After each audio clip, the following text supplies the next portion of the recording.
But along with this, I also work as an expert for the International Center for Sustainable Energy Development under the auspices of UNESCO. I will be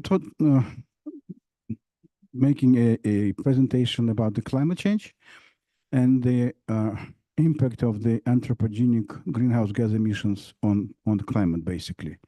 So I'm quite sure that you know a little bit about the climate and the climate change as a phenomenon that we're living through those days. But I would like to maybe speak a little bit in details about what we are observing so far and how it's going to develop further. So let's start basically with. No. Let's start basically with a few pictures representing actually the trends in climate change. So on your left, basically, you can see this average temperatures through the decades, and you can easily guess that probably starting with the second half of the previous century, each new decade actually is characterized by its higher temperature. And this trend is, as it is. So there's no evidence that it's going to change somehow unless we do something with that. So basically, not even each decade warmer, but basically the difference is also growing. So each decade warmer, and the difference is growing. So it's like accelerating, maybe, right? Now, on your right, the graph demonstrates the warmest 10 years on the record. And those 10 records are the last 10 records that we've been living through. So the warmest year was actually the last year, 2023. The previous warmest was the year 2016. They were both famous for the very heavy El Nino phenomenon, basically. But El Nino is not the only factor that was the factor that actually describe or explain the temperature departure from the average, but it was just on the an additional factor that actually make these 2 years the most warm on the record.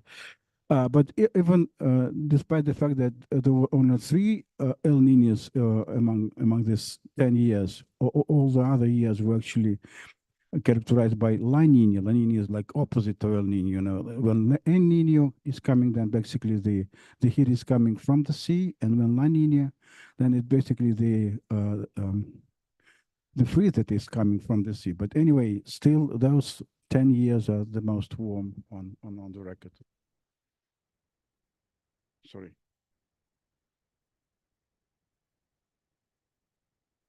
Можно я перезвоню вам чуть позже, ладно? Сейчас на лекции. Хорошо?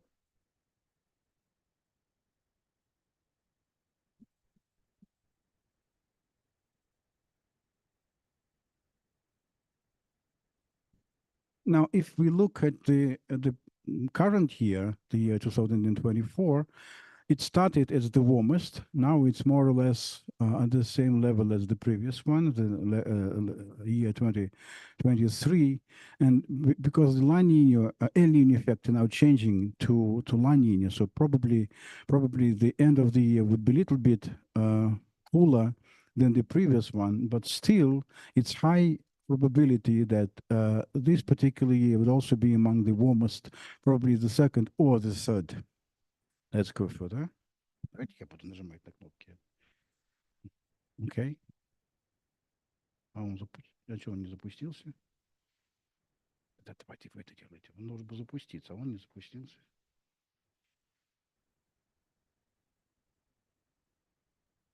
Okay. So you can see this nice video that demonstrates how the temperature through the year were changing over the 140 years, starting with the end of the 19th century up to the year 2024. So the more red, right? So this is mean that it's more hot. So the departure is into the positive area from the average, which was considered to be the average for the second half of the 19th century. Okay, now it's quite obvious that was not just a by chance. There's something that uh, can be treated as a trend. Otherwise, the departures would be, uh, going up and down. And here we see like a trend that the temperature is going only up. Second, next one. Now you can see the same, but um, among how do I put it, over the planet Earth, basically, and you can see that the northern hemisphere is warming a little bit quicker than the southern part, and the main reason is because uh, in the northern hemisphere we have a lot of land, and in the southern part a lot of water. So basically, when we have land, then the temperature is going. The temperature becomes it's because it's the surface. Yeah, so the temperature of the surface is growing more rapid than in the south. One more picture, and like all together, including the land and sea. So we also can see how the trend is going all through the planet Earth and different part of it, including the land and sea. All right. So again, the yellow means and red means hotter. The blue one means cooler. And this is the year 2023, basically the warmest year on the record, and we can easily recognize that in this southern, in the northern hemisphere, the temperature are much higher than it used to be in the second half of the 19th century. But also all over the planet, we see this trend. That's why we're calling this the global climate change. Next slide, please. Now, about the factors that can actually influence the climate and can cause the climate change. So there are like a few of them. First, when we think about climate, we should first of all think about the sun, because the sun is the main source of energy coming into the planet Earth, right? But the graph actually demonstrates that over this period of time, 100 and something like 50 years, nothing wrong happened to the sun. Basically, it fluctuated, but the differences between the differences are not that much. So they can only explain a very short part of the temperature departure that we can actually observe. Now, the second part, the second big factor is volcano, yeah, or eruptions, right? But the impact that volcanoes have on climate is actually opposite, because when we see the eruptions, then a lot of um, uh, solid particles actually are emitted into the atmosphere, and they prevent the sun energy coming to the earth, basically. So they are reflecting it back into the outer space.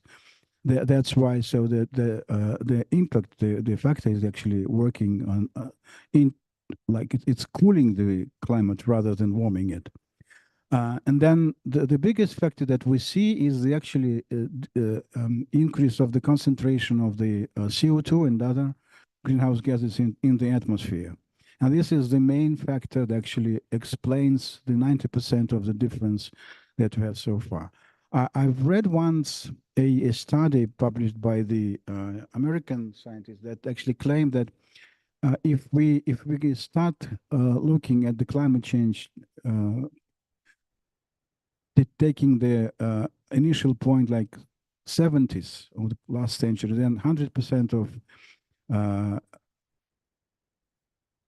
warming could be explained only by the differences, by the increase of the CO2 concentration in the atmosphere, and that other factors only have been working into the like different direction, right? So they were a little bit cooling.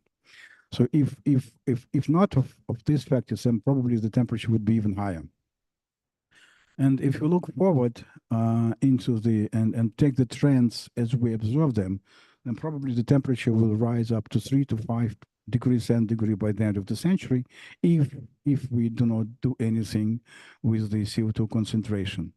So probably the big challenge so far is to like restrain the global warming by preventing the effluence of new CO2 and other greenhouse gases into the atmosphere, or even by removing part of the CO2 from the atmosphere to keep the energy balance in at the level that we used to have.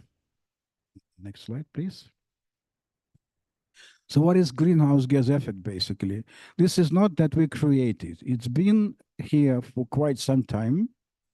And the idea is that there are some gases in the atmosphere that actually allowancing the energy from the sun come through. Then this energy, it's like they warm the surface of the planet, and then the planet does actually start radiating the warm into the atmosphere, infrared, right? And then there are gases that actually um, that react to that, so they actually absorb the infrared radiation coming from the Earth, and then like oh, господи, they излучать, radiated back, right? Something like this. Um, the thicker the layer of greenhouse gases in the atmosphere, the more infrared radiation is captured and then re-radiated back to the Earth. So, and what we see so far is exactly the same. It's not, we don't even see, we can actually measure that. So some people claim that this is probably a convection, but this is not convection. This is actually radiation.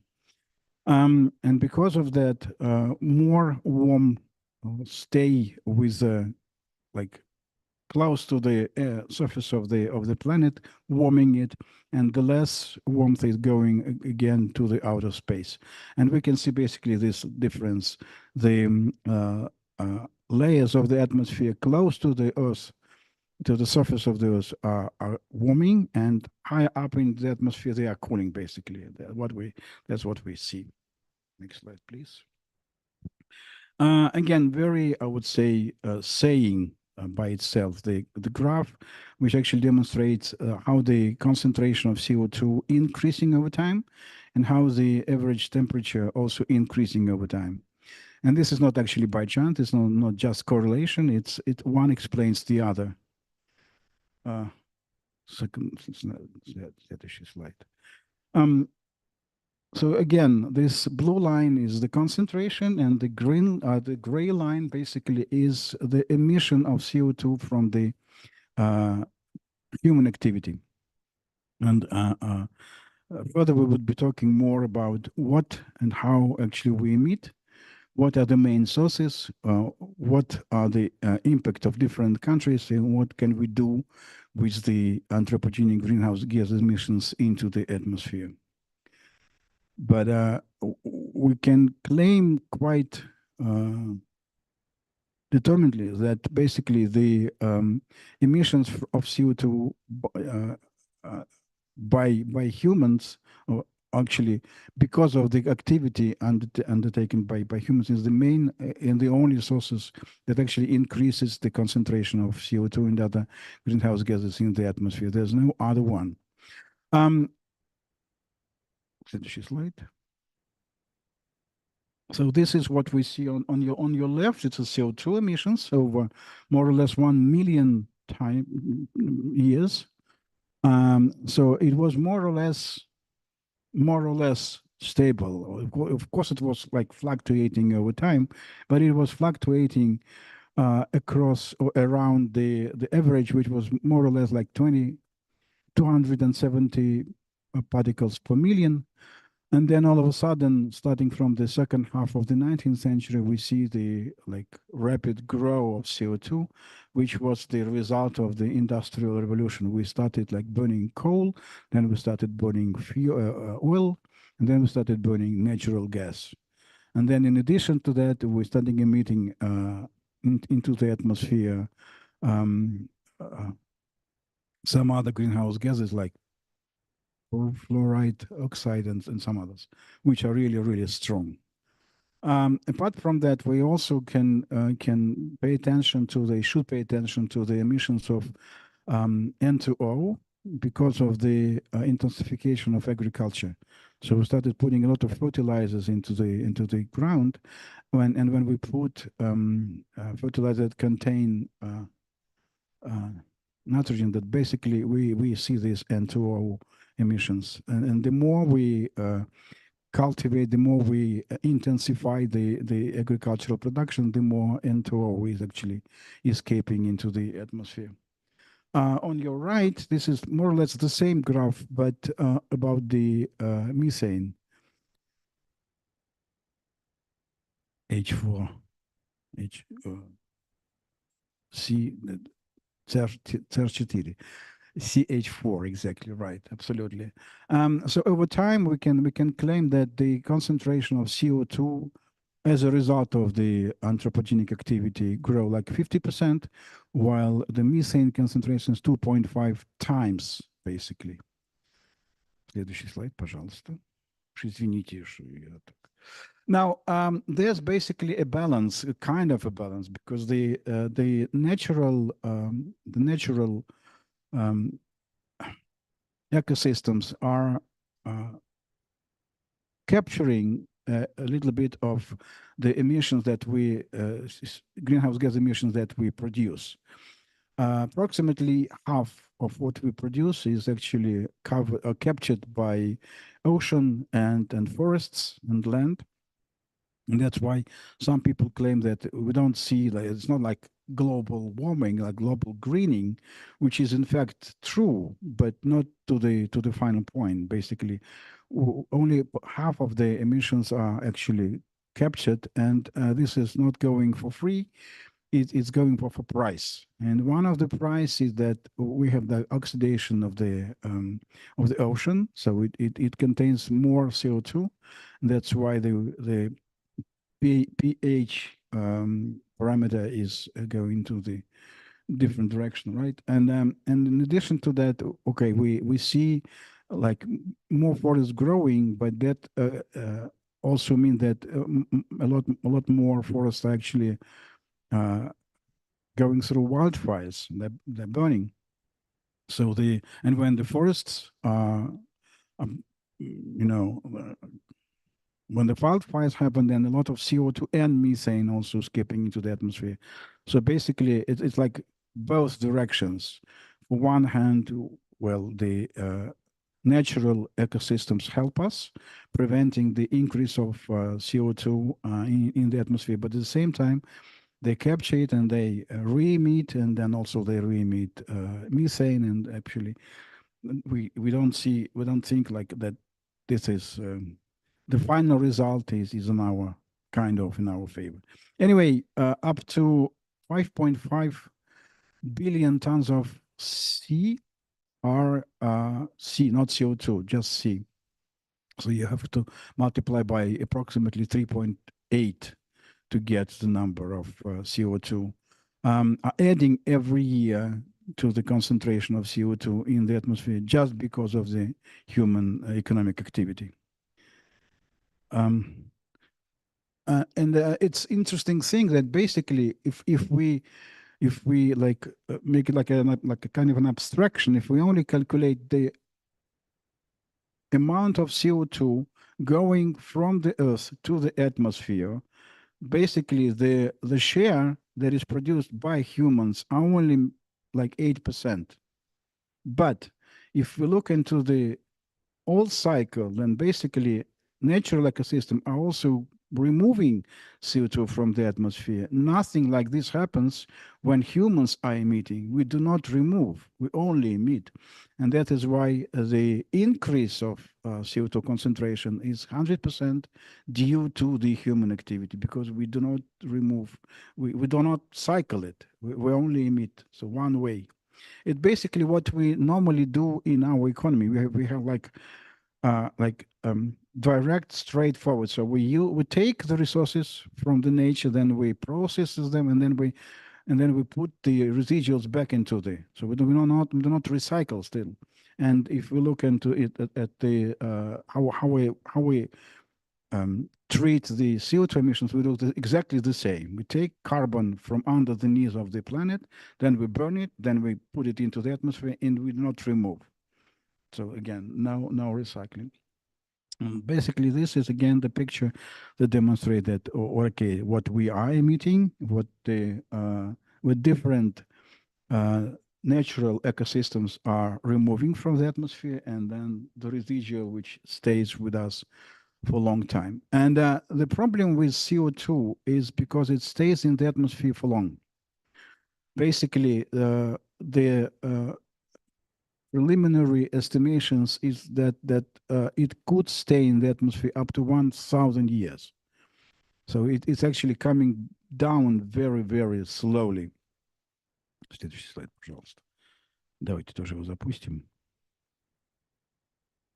Okay, now we can actually see what we are emitting on your left, what the natural storages are removing on your right, and then on the background you can see this the bigger figure which is actually increasing over time. Let's put it again, just to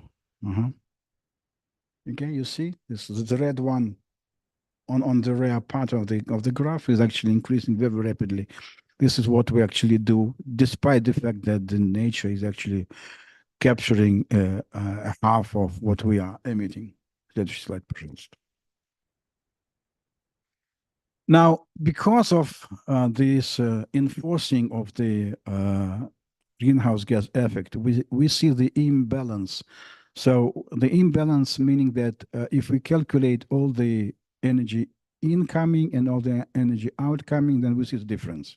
That's why it actually means that some of the additional warmth stays with us. It goes somewhere into the earth.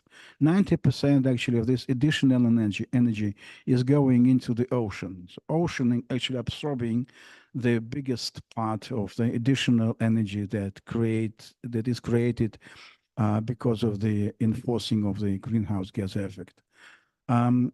Some part like 5 to 6 percent is used to melt the ices in the ocean and in the land, and some part is used to actually heat the land and the lower layer of the air, basically of the atmosphere.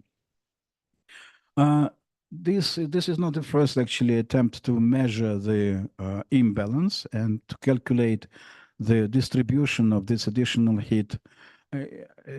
I can say that it's actually the second attempt, and they're now repeating it probably once in 3 to 5 years, so that we can and what the one of the result is basically the fact that the amount of warmth incoming and so distributing in is actually growing.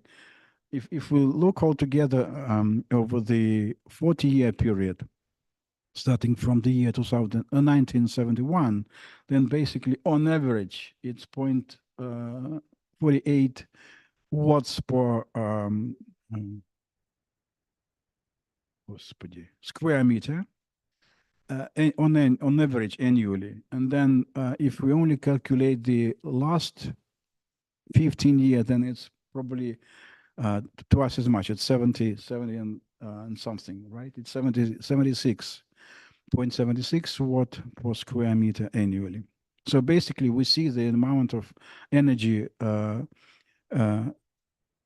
absorbing by the planet Earth is actually increasing over time, which means that the melting is actually accelerating. The sea level rise is accelerating. So and that's why the scientists are now talking about the how they call it. They call it runaway climate or runaway climate change, or they call it tipping points. So some parameters or some quantities that can be exceeded, and then there's no way that we can actually go back. It's like one way. We can change the climate forever. It will take a lot of efforts, or even probably impossible efforts, to come back to like common status. Следующий slide, пожалуйста. Yeah, well, basically, basically, it says here that if we want to reverse the trend, we have to go from what we have so far, like concentration 410, 420, back to 353, which sounds like impossible. So we need to do something very, very, very hard, basically, to make it happen. But so far, we are still emitting, which means that we are still increasing. We are helping to the concentration to go even further. That would actually mean that we would need much more to remove afterwards. Next slide, please. Now, what we have the IPCC, International Intergovernmental Panel for Climate Change. Like this is like a think tank that was created back in 1988, basically, and they are producing every 5 to 7 years. They are producing the appraisal or evaluation reports. The latest one was produced back in 2021. And normally these reports are like, they have the more or less the fixed structure. And the first volume is all about the physics of climate change. And then in this, in this volume, all the latest scientific developments are represented. So in terms of how sure we are that the climate is changing, and the fact that we think are influencing or impacting this climate change are actually valid. And if we look like historically, starting from the first report produced back in 1999 to this like latest one produced 30 years later, then we see that the confidence is growing over time. So today we have no doubt, basically, that the climate is changing, globally, and the main factor of climate change is anthropogenic activity, basically. Next slide, please. But in addition to this report produced more or less regularly by IPCC, we have a lot of different other evidences. This one comes from the like very big scientific program in the US, which is called how they call it, the study of global changes, right? And one part of that, so they are actually they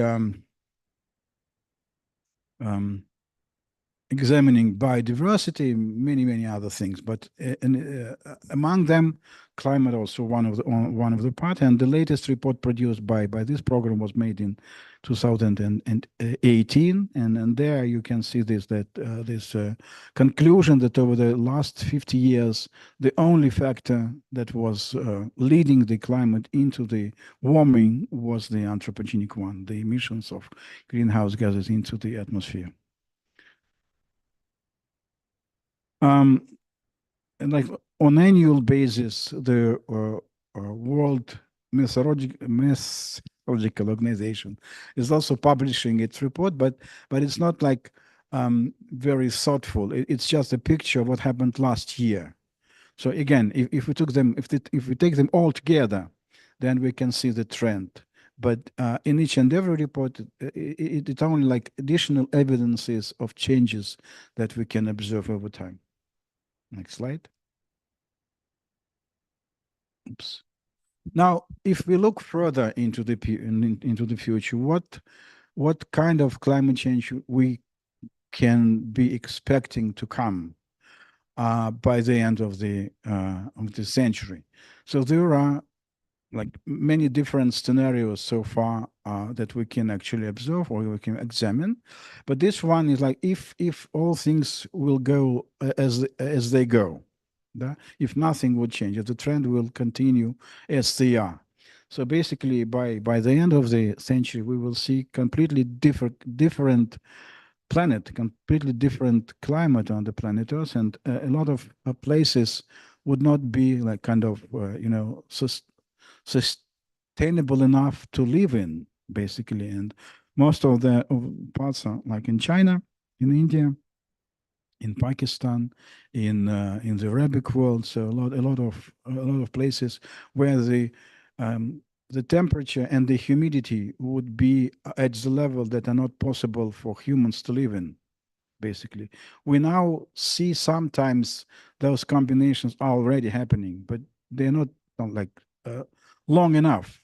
It's like some period during the daytime, right? But we see the increasing number of days over the year where we like see or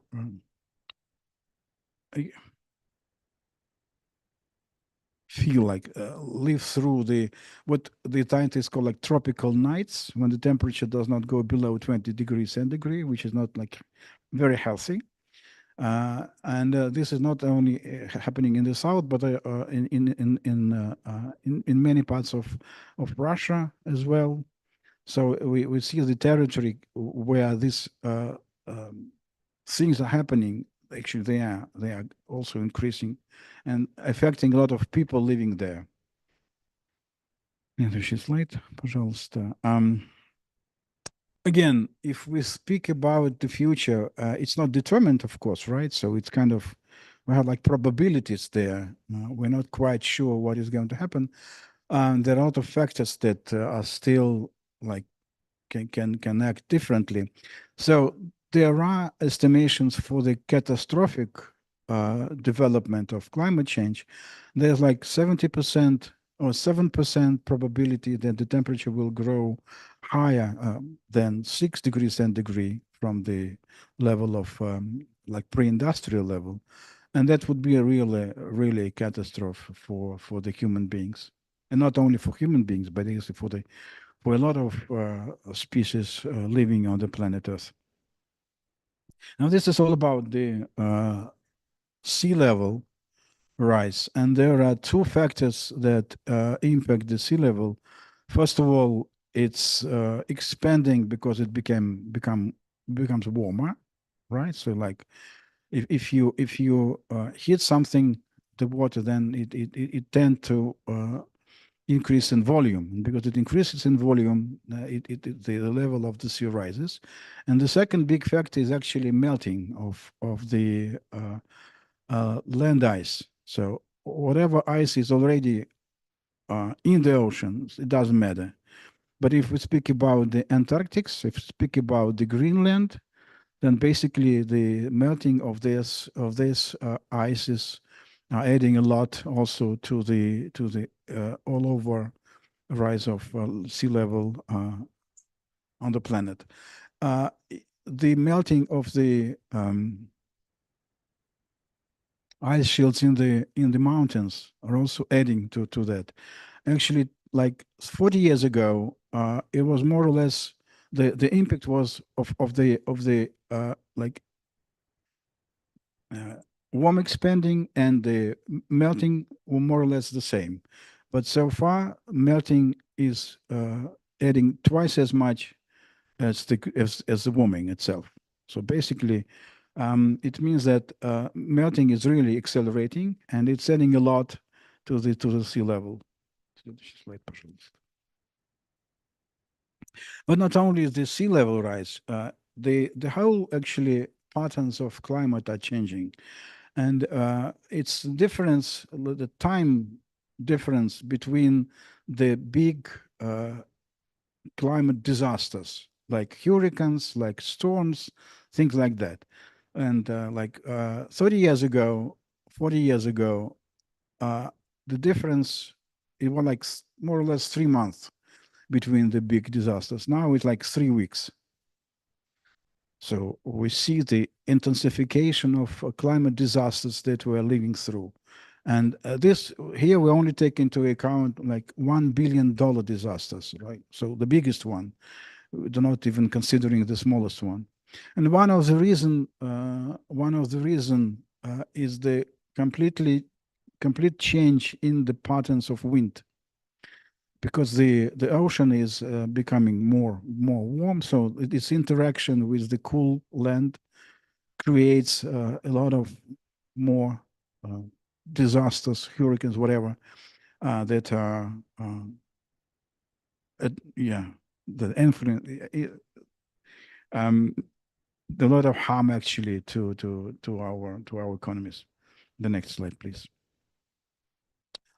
This is some other factors that were like put together on the list. How can be humanity affected by the climate change?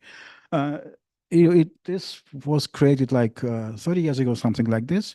Now we see the further development of this idea that we have like backward impact of changing climate onto the humanity and the economy. And what kind of the development that happened last year, now all the corporates are required to report the climate change risks that they can face. Again, it started back in 2017 with the TCFD recommendations. TCFD is like Task Force for Climate Change Financial Disclosures, TCFD. And now we have like a new international reporting standards that requires all the biggest public companies uh, to disclose the information about how climate change can impact their businesses and their financial status. Uh, in many uh, jurisdictions, this is already a standard, already a obligatory requirement you cannot avoid. Some exchanges also introducing this standard for the blue chips that actually they trading on the exchange and so on. So basically, now it is like kind of a common standard that companies should take into account the climate change, report the impact of climate change on their businesses, and kind of adapt their businesses to the effects of climate change. So that's why we're talking not about how to mitigate climate change, but also how to adapt to climate change to mitigate the risks and the loss and damages associated with climate change risks. Next slide. Again, one of the most vulnerable system which is affected by the climate change is human health. In many different, as you can see here, in many different directions, the climate change is actually doing harm to our feeling and to our health uh, by causing different diseases and especially the what we call the um, heat waves, right? So in Russian we call them volny жары, heat waves that actually create a lot of really premature deaths. And I guess last year it was like 100 and something thousand people died prematurely in Europe because of the heat wave that they suffered. The next slide, please. One of the biggest question again is the international security, because the problem with agriculture, with access to the fresh water, uh, because of the droughts So uh, uh, this creates like tensions between people living like over the borders. People started moving, and this actually creates a challenges for the international security.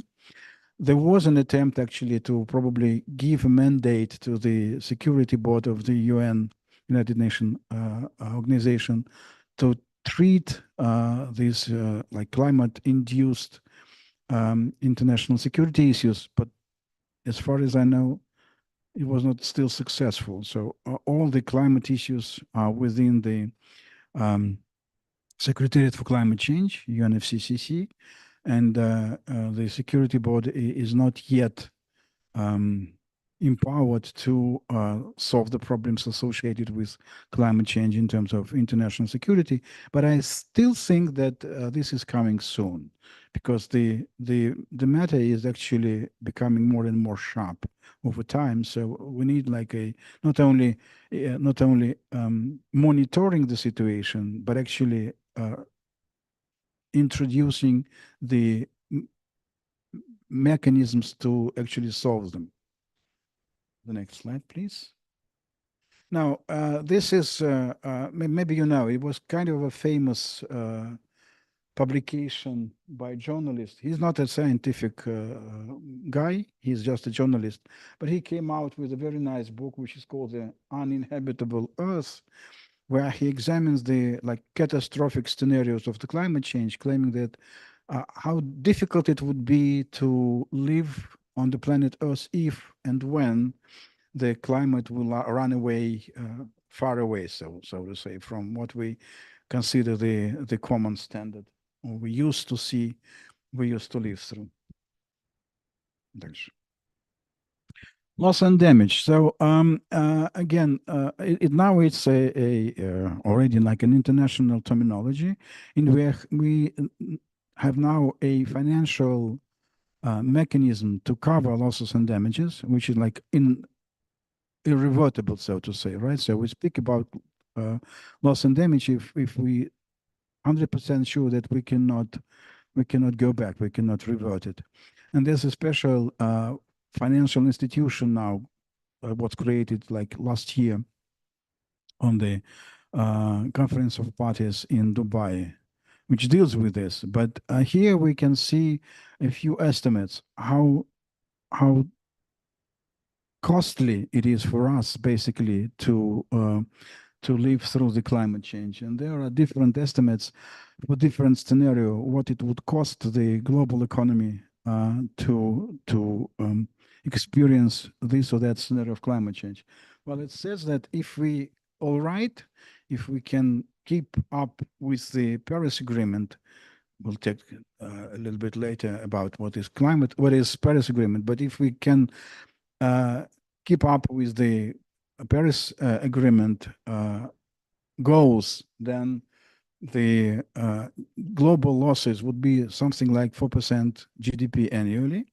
But if not, then the losses may increase up to 80%, and in some nations, in some locations, it would be complete collapse of the economy. So no, nothing in terms of agriculture, nothing in terms of anything basically. So, and this graph demonstrates, especially in the south, especially in the south.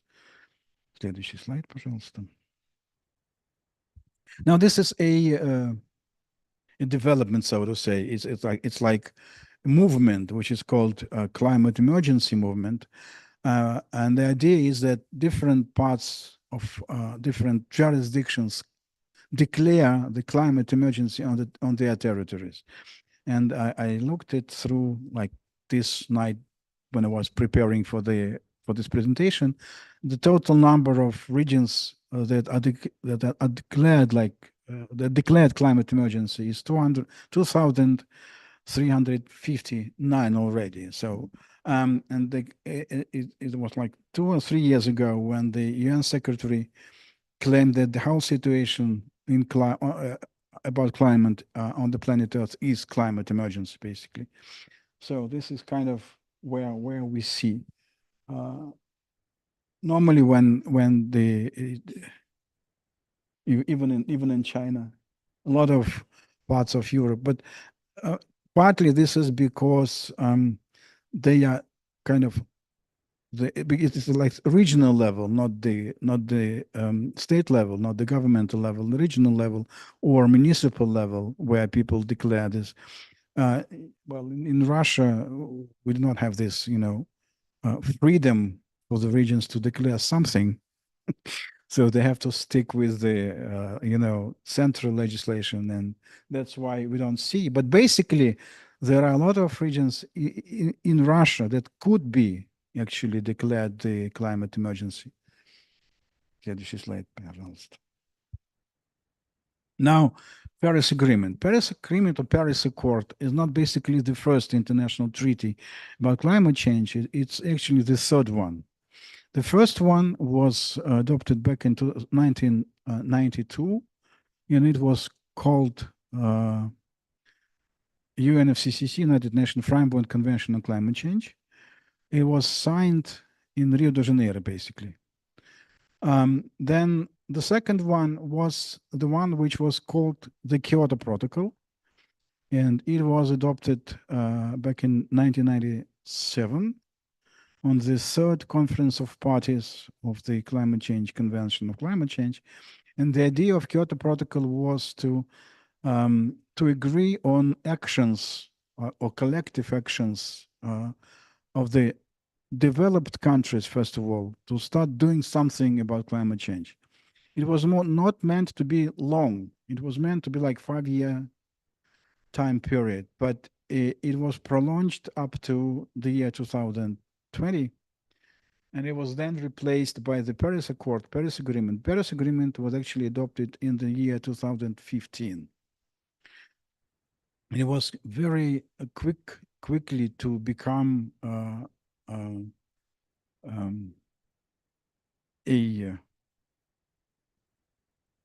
to come into force. For Kyoto Protocol, it took like 8 years. So it was adopted back in 1997, and it would only came into force in the year 2005, right? And for Paris Agreement, it took like 9 months, very quickly. But it only started working from the year 2029. So basically, the first conference of parties, which happened to become the first like Paris Agreement conference of party, was the one that was held in Glasgow. It was the COP21. Дальше поехали. Oh, sorry. The target of the Kyoto Protocol. So they have like 3 of them altogether, like 3 in 1. The first one is climatic. So the climate target of Paris Agreement is to keep the temperature rise well below 2 degrees centigrade from the pre-industrial level, and to do everything in our power to keep it below 1 and 2%, 1.5%, right? Degrees, sorry, 1.5 degree. However, over the time, the order of these numbers kind of reversed, changed. So first we now say, okay, the target would be to keep the temperature rise below 1.5 degrees centigrade. But if not, then do not allow the temperature to rise up to 2 degrees. So basically, in the text, it say 2 degrees centigrade first and then 1.5. But in reality, in real practice, in real policies, climate policies of the countries and the international policy, 1.5 is first and 2 degrees. Like it's like the bad case scenario, so to say, right? Now the second target is to switch to the climate change. How they call it? Sustainable and low carbon development route, which means that we should build the economy which can actually resist the climate change effects and do not impact the climate itself, right? So low carbon, or low emissions, low carbon emissions economy, and the economy which is, how do they call it? They call it, um,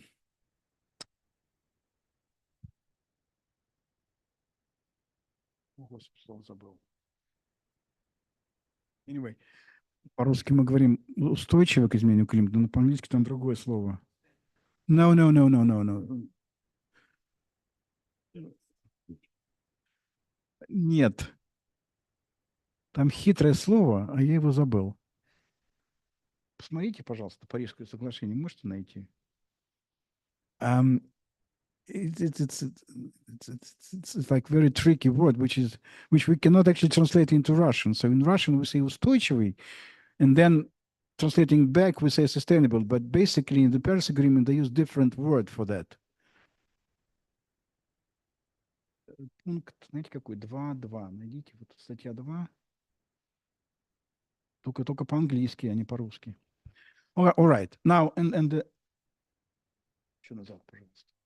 And the third basically target is kind of to reform the whole financial system so that actually they say that like making the financial flows consistent with transition to climate whatever and a low carbon economy. Пошли? Дайте найду. Ну вот. Чего ж не вижу?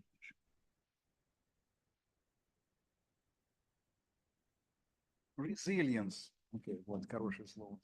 Climate change resilient. They call it climate change resilient economy. Resilience. Sometimes in Russian we say резилиентность, но это от безысходки. Нет такого слова в русском языке, резилиентность. Устойчивость. Но in English they call it resilient to climate change and low carbon economy. So basically the temperature, the economy, and then the financial flows. Interestingly enough, the third one only started to be like operational in the last 2 or 3 years. We all of a sudden see how central banks and other financial regulators started paying attention to the role of financial system in solving the climate change crisis. They are introducing the requirements for the financial institutions, financial organizations to take into account climate risks, to report climate risks, to evaluate the bank clients in terms of climate risks and climate risk resilience and all things like that. Like yesterday, basically, we received a request from the International Bank, Euro-Asian International Bank of Development, to help them evaluate climate change risks associated with their loan portfolio.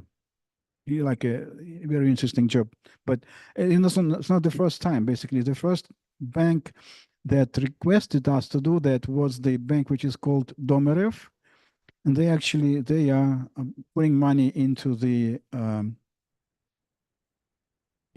real estates. So they are creating houses and so on, and so they requested us also to come up with the proposal for evaluating climate risk associated with their financial activities, with their investments, so to say. Anyway, so this is like the main targets. And there's one more very interesting point, which is like explicitly provided for in the Paris Accord, is that by the middle of the century, we should reach what they call the carbon neutrality, which means that we should come to the point where our greenhouse gas emissions are covered by the same amount of greenhouse gas emissions removals from the atmosphere, which means that overall we as humans should start acting as if we are a part of nature. In natural life we see the balance. The balance means равновесие, да? we see the balance of the equality between the emissions and removals. So now the Paris Accord claims that we should do the same. So we should reduce our emissions and we should increase our removals to the point where they are balancing each other. But again, the IPCC says that, well, this is not enough. We should go further, and at some point, we should remove more than we emit. And actually, I showed you these numbers. Следующий слайд, пожалуйста. Now, if we tend to match up with the targets of the Paris Accord, so there's a term which is called the carbon budget. This is how much we can still emit. So the idea would be, if we are to keep the temperature rise below 1.5 degrees centigrade, then the amount we can still emit is less than 400 billion tons, right? 400 billion tons is, well, the number was actually calculated some years ago. So far we don't have that much, so we have less. And basically, this budget would be used by the end of the year 2030, more or less. So we only have like very few years left. If we aim to keep the temperature rise within the 2 degrees centigrade level or constraint, then we still have a little bit more. We can emit 1 trillion tons of CO2, but it would be used by the mid of the century, because at the moment we are emitting something like 40 billion tons annually only of CO2, right? So this means actually that we are using this resource very quickly, and we don't have much time left to reverse the trend. But still, we're trying to do something. Давайте пропустим. And to understand what we can do, we need to probably go in a little bit into more details to see what are the main sources of emission. Again, so on your left, the main sources of emissions by industry and types of fuel that are creating CO2 emissions, only CO2 we're speaking, right? So and on your right, the same graph, but split between the countries and regions. And you can see basically that at some point, the developed country were the leaders, but now they are not. Now the leaders are mostly China, okay, United States, but then India.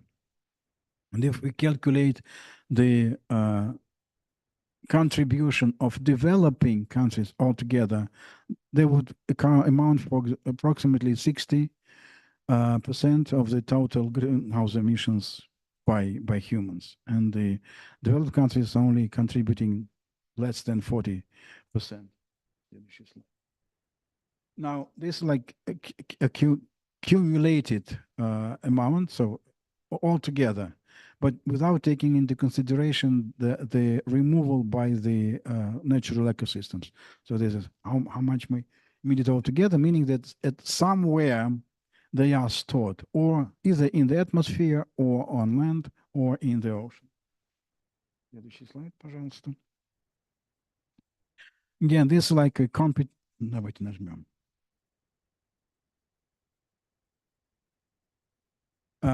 How the trend was actually developing over time, the kind of a competition between the countries in terms of amount of greenhouse gases they are emitting, like again, like accumulating altogether.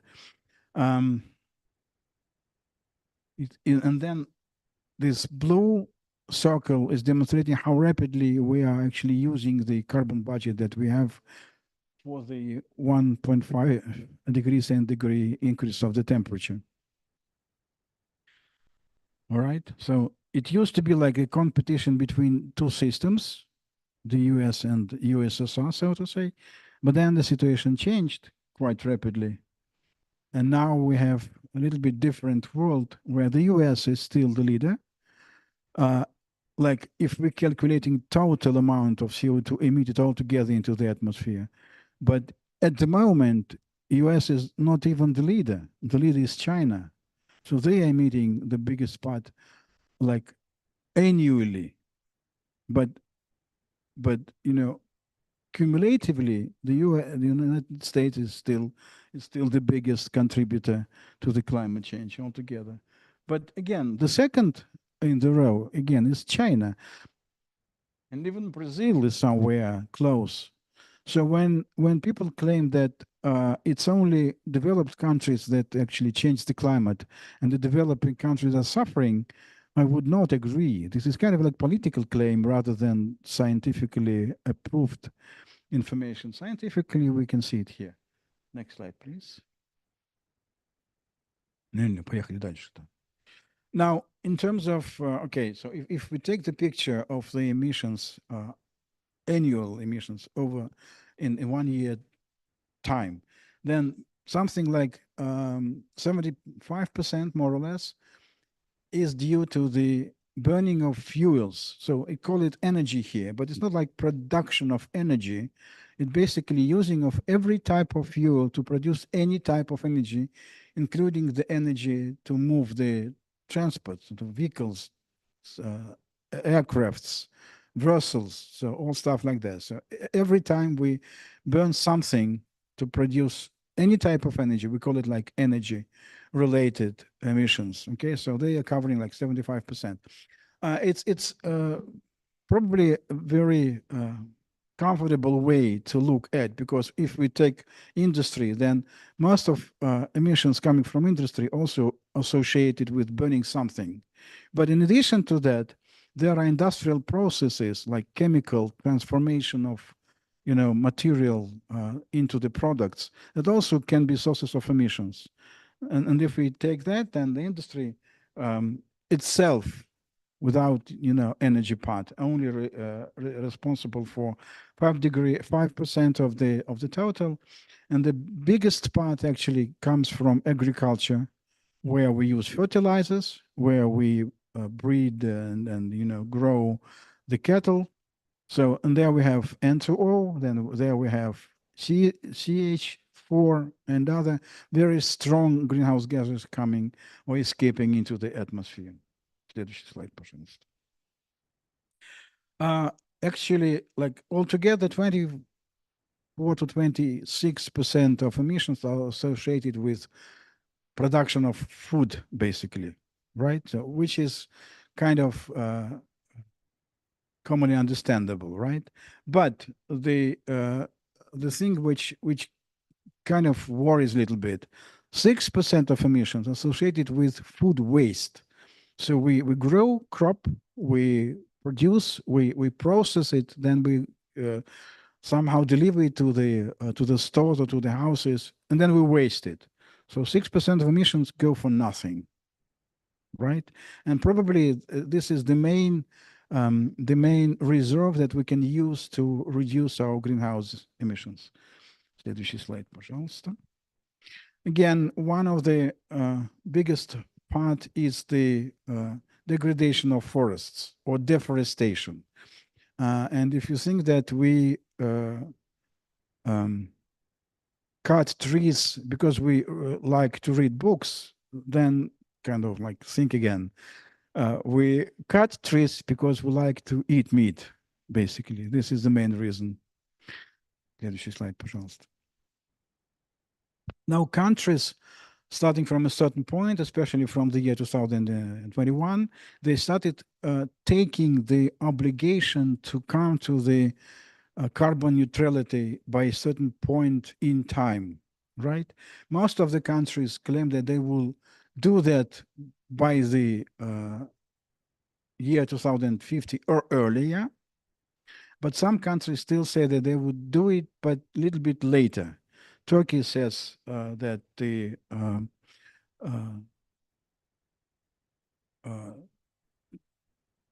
how to put it, the target year would be the year 2053, a lot of countries like China, Kazakhstan, Indonesia, Saudi Arabia, and Russia by the year 2060, Thailand by the year 2065, India and Ghana by the year 2070, which is not in line with the requirement to become carbon neutral by the mid of the century.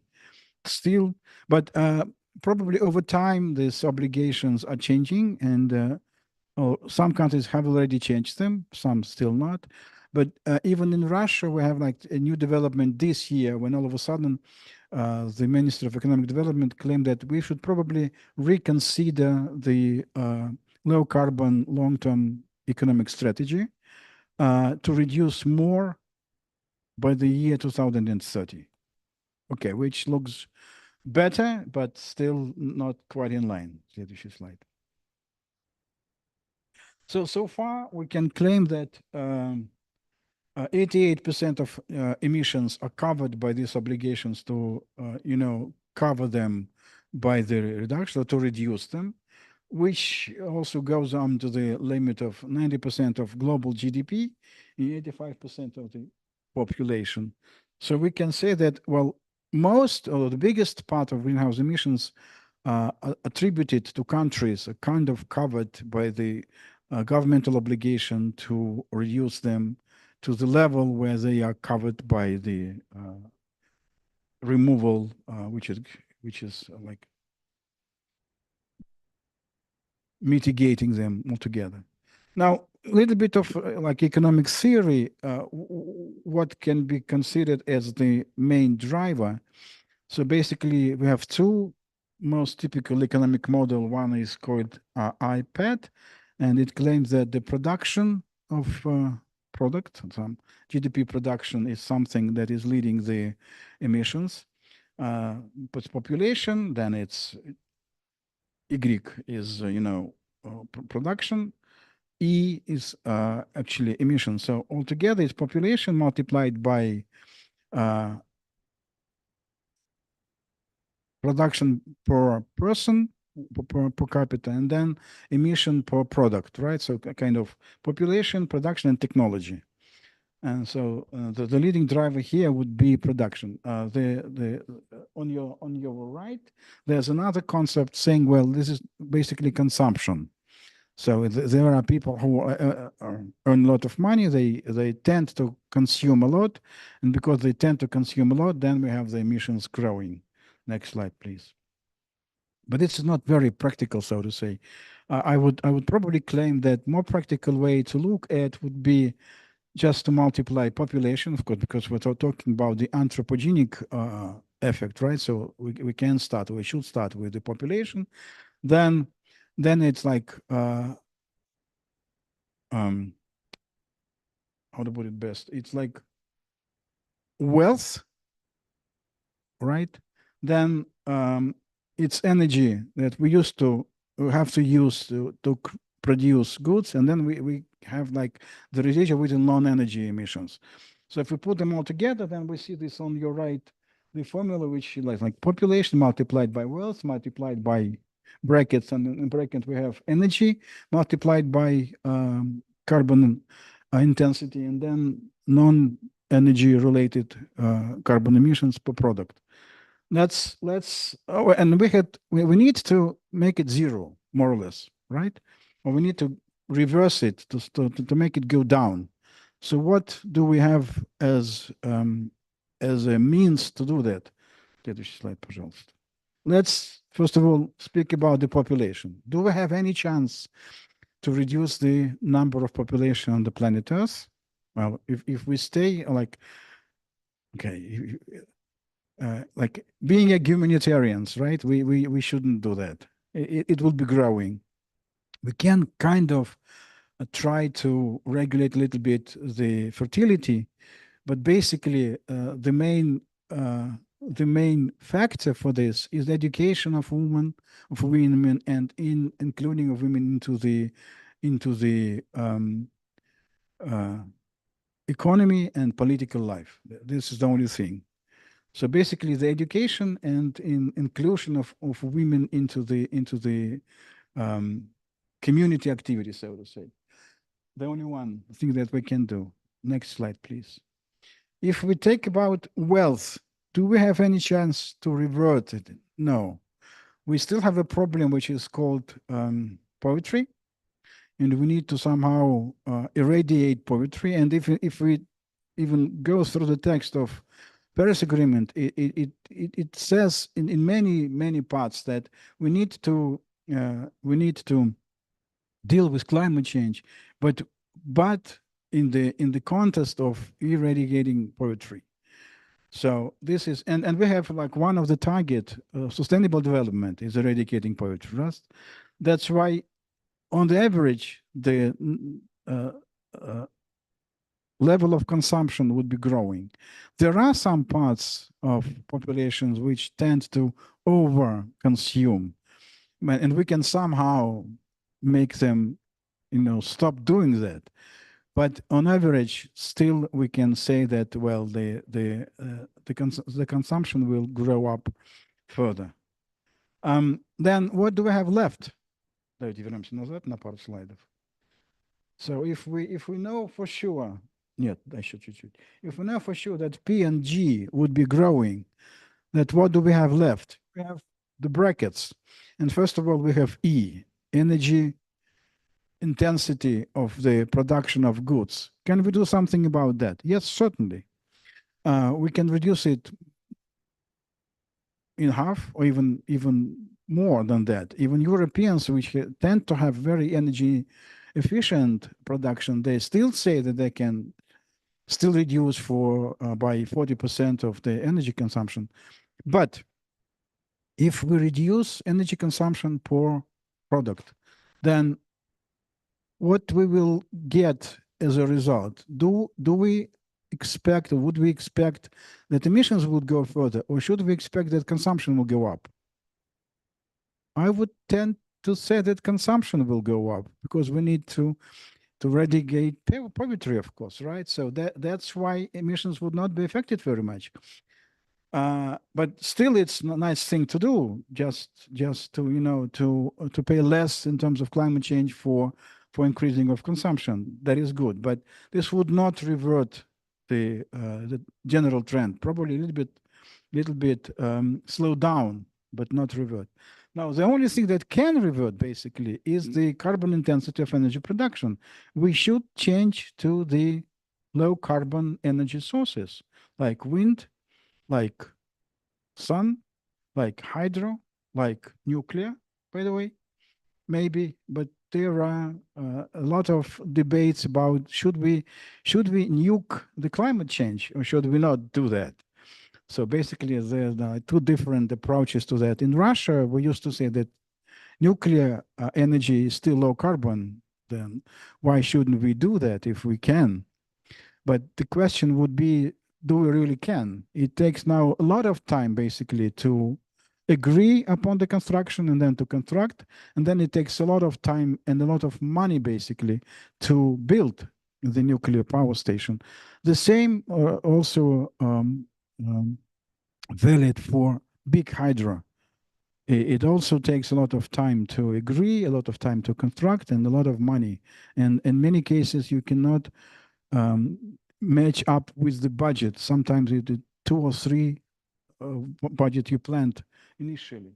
So that's why nuclear and hydro are not considered to be the leading part. The leading part should be sun and wind, basically. And then whatever we can do with agriculture and with industry. For agriculture, probably the most hard to abate part of greenhouse gases emissions that we create as humans, as our contribution to the CO2 concentration. Поехали дальше.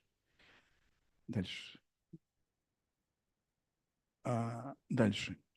So this graph actually demonstrating how much we are investing into the green energy. The trend is quite obvious. So we are increasingly investing into the sun and wind and energy efficiency. and other technologies associated with greening of energy production.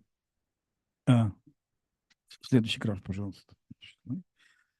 So far, we are investing much more than we used to invest into the fossil fuel production, which is a good sign, basically, right? So we are kind of on the level of, if we talk about investments, then basically the renewable energy is the mainstream.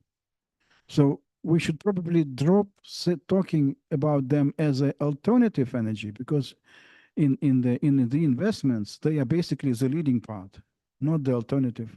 The alternative is what is left, basically, and it left less and less. Show you slide. Now, in terms of expansion of the electricity system, so when we're talking about the adding of capacities to the electricity system, then starting from a certain point of time, like probably 10 to 12 years ago, the main part, or the main part of capacity expansion is due to the adding of renewable energy capacities.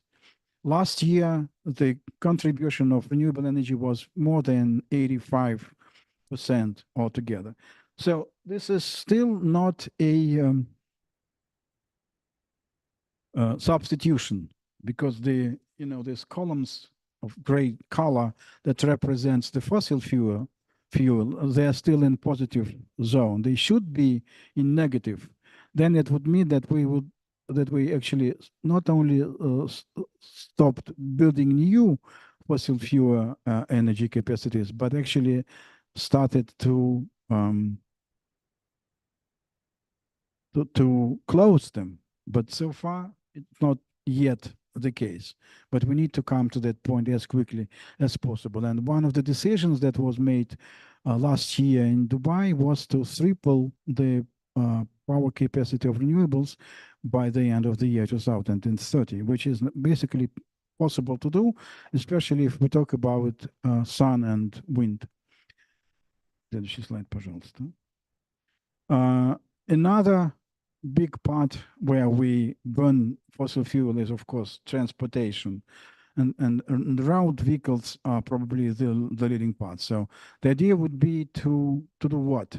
To electrify basically the on-road transportation, to make the vehicles electric rather than internal combustion vehicles, right?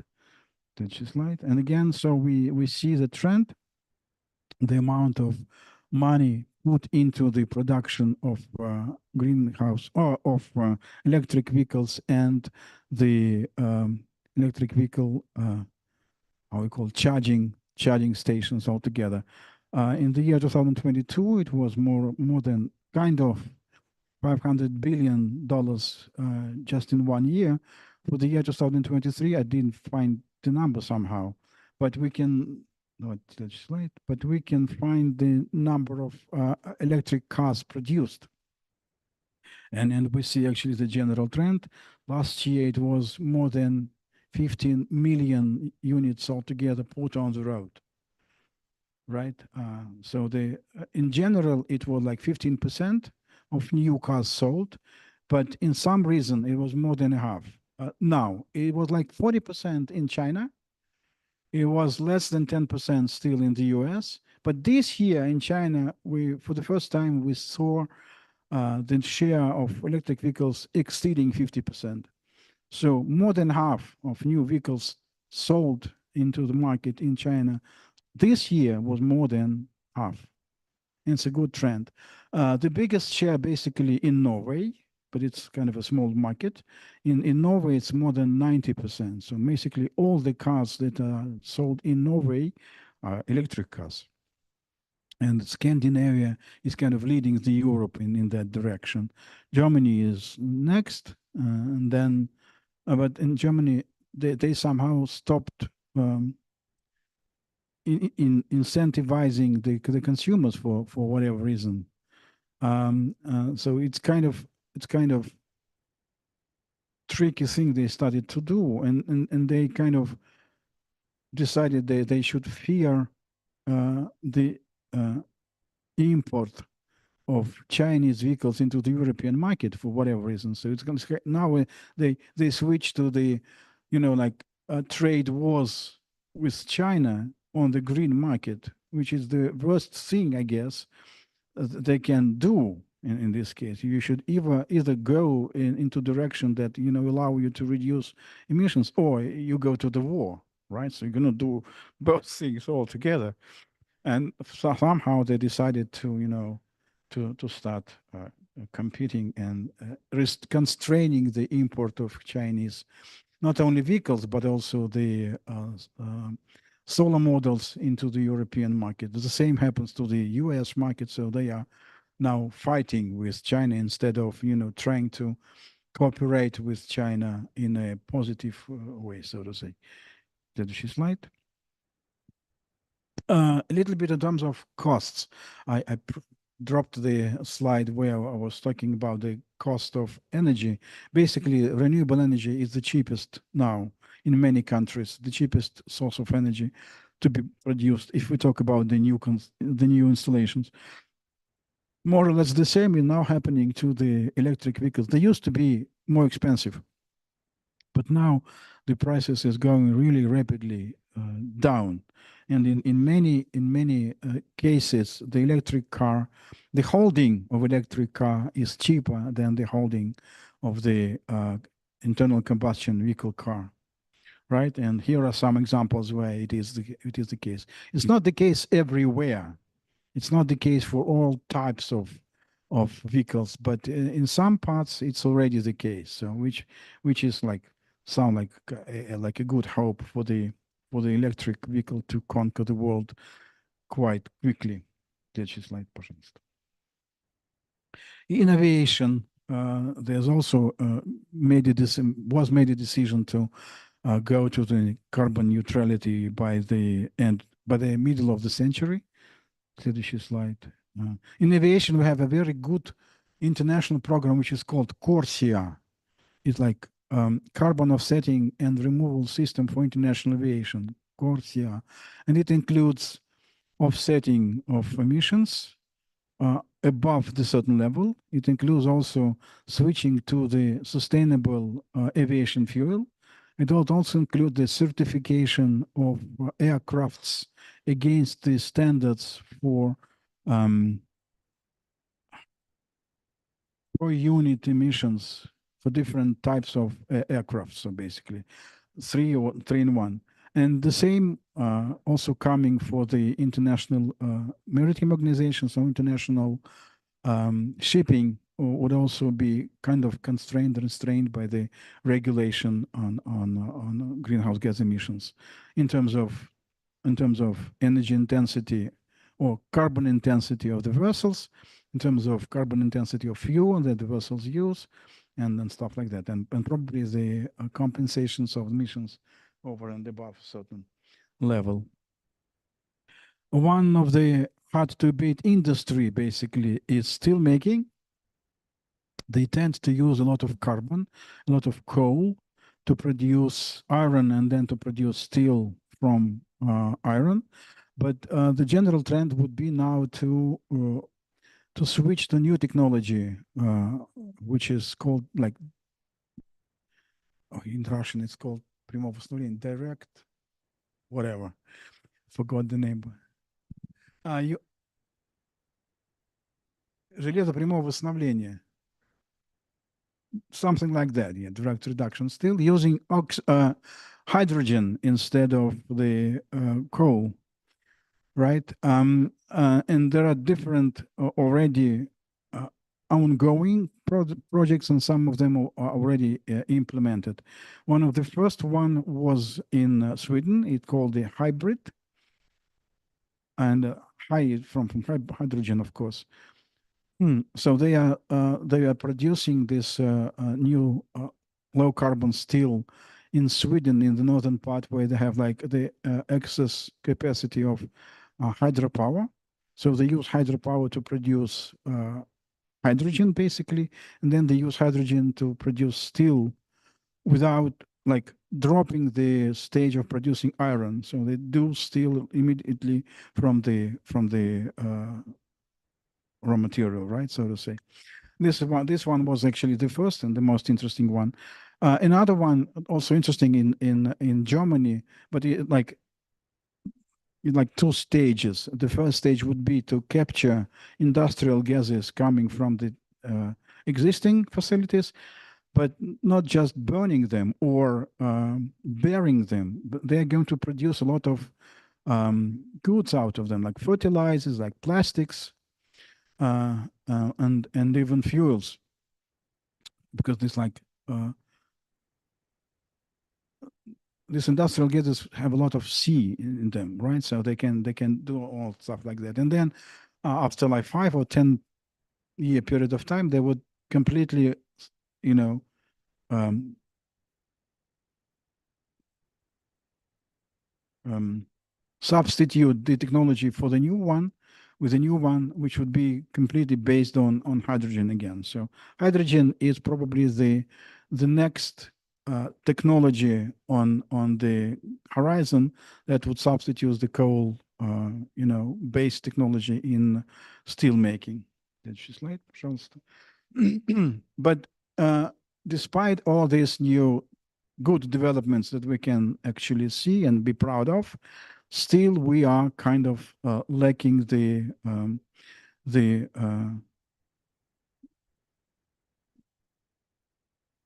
basis of avoiding of or abating our greenhouse gas emissions. Um, uh, Last year, a new report was published by US environmental program, claiming that by the year 2030 we would be getting kind of between 10 and 12 billion tons. So we are like in access to what we need to have by that time. We will have a lot of emissions that we would not be able to avoid, which means that we need to use this 5 year period of time left before the year 2030 to actually incentivize our activities to mitigate or to avoid, to abate our emissions and to mitigate climate change. Thank you very much. If you, all right. Well, any questions? Yes, please.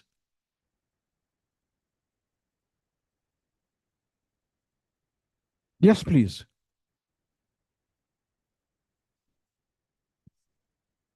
Идем, шестой слайд.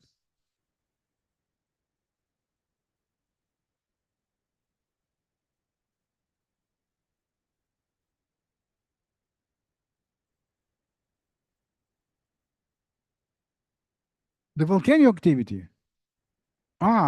Не-не-не.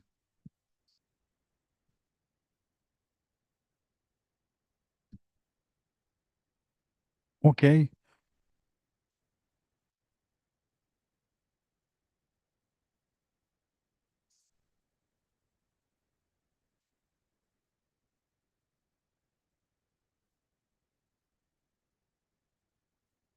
All right. Yes, all right. Um, can you give me your email address or something? I will share the source of the. Okay.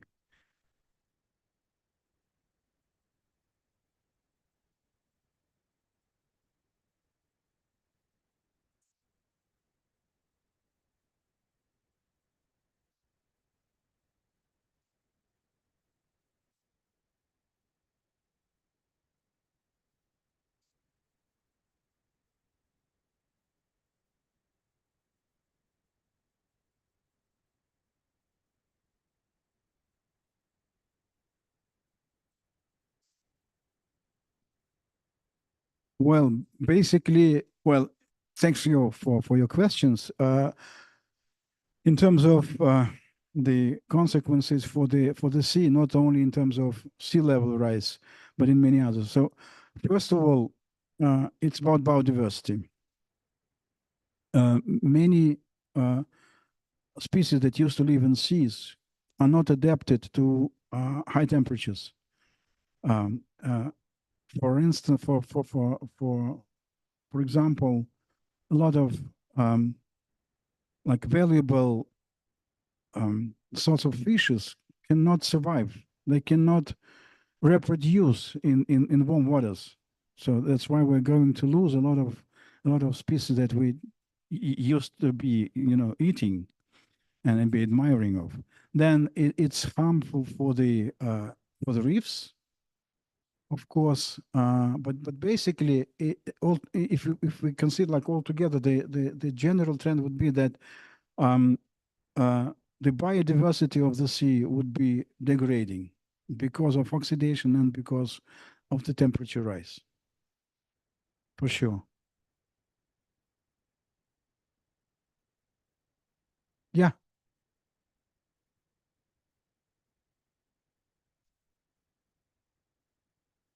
it is.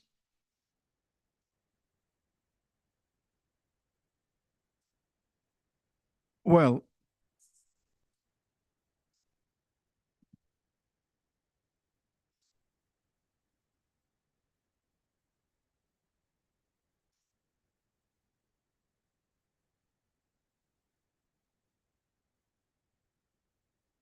if you mean the carbon lab as a entity, well, it's now operating, of course, and we have many different types of activities. One of the latest development, we kind of opened the like online academy, and we're delivering like different courses. We started last year with 4 courses. Now we have 3 of them. We decided to combine the um, low carbon development and climate projects all together. Um, because climate projects or carbon projects is just one of the instruments to switch to low carbon development route, right? Nothing more than that. So basically, so far we have 3 of them, and we will continue. But our main business is actually consulting. So what we do, we make greenhouse gas inventories on corporate level, on regional level. We produce like calculation tools for companies, mostly, not yet for the regions, but for companies for sure. We do a lot of work in terms of climate change impact evaluation for companies and now for financial institutions as well. We developing low carbon strategies for different types of businesses. So we did one for pulp and paper company, for 2 of them basically already. We came up with a strategy for one big oil company. We came up with a strategy for one steel making company and pipe making company. So this is what we also do, and education basically mostly. And in addition to that, we started like producing like informational product which is called Pro Climate. It's kind of information and analytical bulletin, something like this. And people are signing up to that, and so we're sending them. But probably at some point we will do it like free of charge. But so far we're trying to sell it at least, right? So this is what we are. This is our like main uh, businesses within this Carbon Lab entity. Basically, we started many, many years ago, but we didn't have that name. We used to have the name which was called CCGS, Climate Change Global Services, and then business started back in the year 2008. But before that, most of the like senior persons of that company worked for the British company, which was called Chemco International. Chemco is carbon asset management company. So we were kind of their Russian branch here. But they left Russia back in 2010 or something. And starting from that point, we used to be working as CCGS, and now we got Carbon Lab.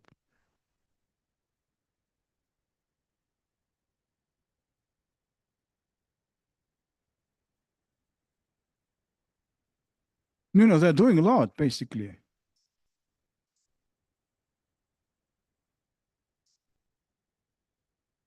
Well, no. Most of them, it's like absolutely voluntary. So they started because there was like the claim in the market, or the claim by their investors. Well, uh, like our first client when we turned to become Carbon Lab was Lukoil back in 2021, something like that. By that time in Russia, we didn't have any kind of legislation requiring them to do stuff like that. But because they are like internationally tradable company, so they had to, in a way. So we started with the greenhouse gas emission rich inventory, then climate change impact assessment, stuff like that.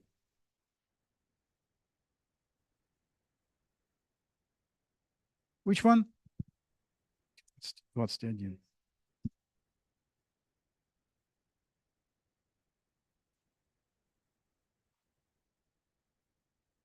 Yeah.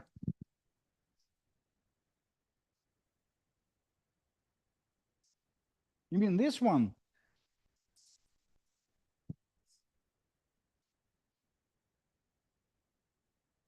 No, actually, it's what you actually mentioned. It's like oxidation.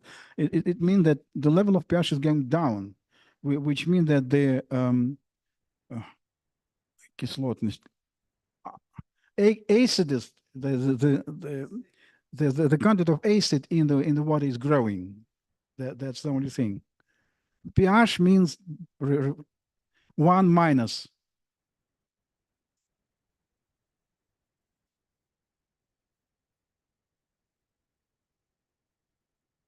Sorry?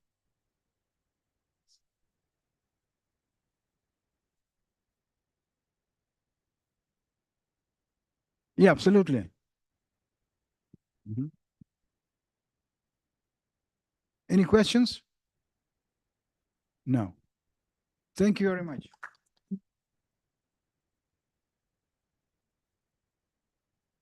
Спасибо.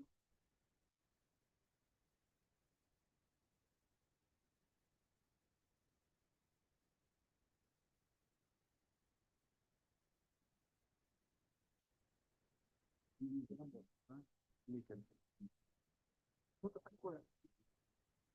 А что изменилось? Мне кажется, можно поделиться с этой дальше. Это было бы здорово.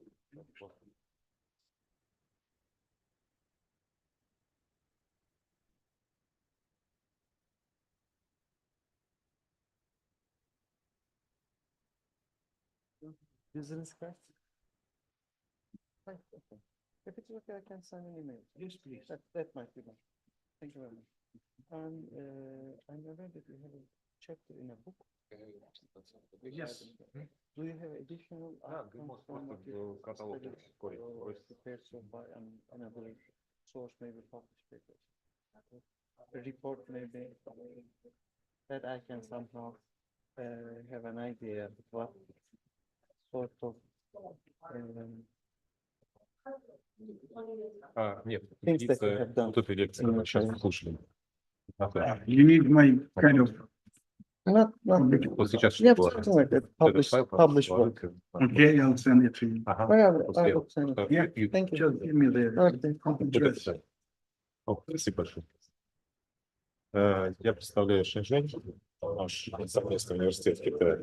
Вот, и там мы сейчас пытаемся открыть вопросы экологического центра. Но акцентировано на вот, то, что у вас прозвучало немножко, там, блокада, свою тему. А так я из геологического факультета 20 лет работал, и стал как раз практически. Вот, и попытка будет именно увязать тот опыт, который был накоплен, с тем, что сейчас перед китайцев. Так они сменили Катар, они сменили все эти компании, которые там были очень заинтересованы, а сейчас зашло вот это чайный. Вот, поэтому было бы очень интересно с вами буквально познакомиться. Давайте. И лекции, и все. На самом деле, ну, я думаю, что и какие-то работы, если вас интересует именно Балтийский регион, Да, в основном. я не сказал, но что вопроса не было, но в принципе у нас же офис в Архангельске. Да, вот на базе университета, да. Ну, это не совсем так, ну, то есть это самостоятельный наш офис, Мгм. вот, но просто, как вам сказать, вот в университете, там, то есть, там много разных институтов, каждый из них что-то делает. Но вообще меня вот беспокоит, что у нас и в Москве так, и везде так. Нет координации. Каждый что-то делает, а потом выясняется, что компании обращаются, и им проще обратиться к нам, потому что мы тогда как бы лучше организуем. Ну да, то есть координатором становится. И то же самое происходит и вот много лет в Архангельске. И сначала там только были эти технари, которые занимались расчетами, и все. Но теперь уже больше. То есть какая-то группа сформировалась. Да, там такая хорошая группа, она и здесь, и так. В общем, и ребята, которые там работают, это все выпускники тамошнего университета. Отлично. Вот. Они англоговорящие. Ну да. Да, очень замечательно. Потому что как раз рассчитано на магистратуру, магистратура там считается как уже не на английский. Вот. Давайте почитаем на английском. Замечательно. Хорошо, все, я тогда взял. Сегодня, сегодня нехорошее слово. Прошлого года, да, экономфак вышки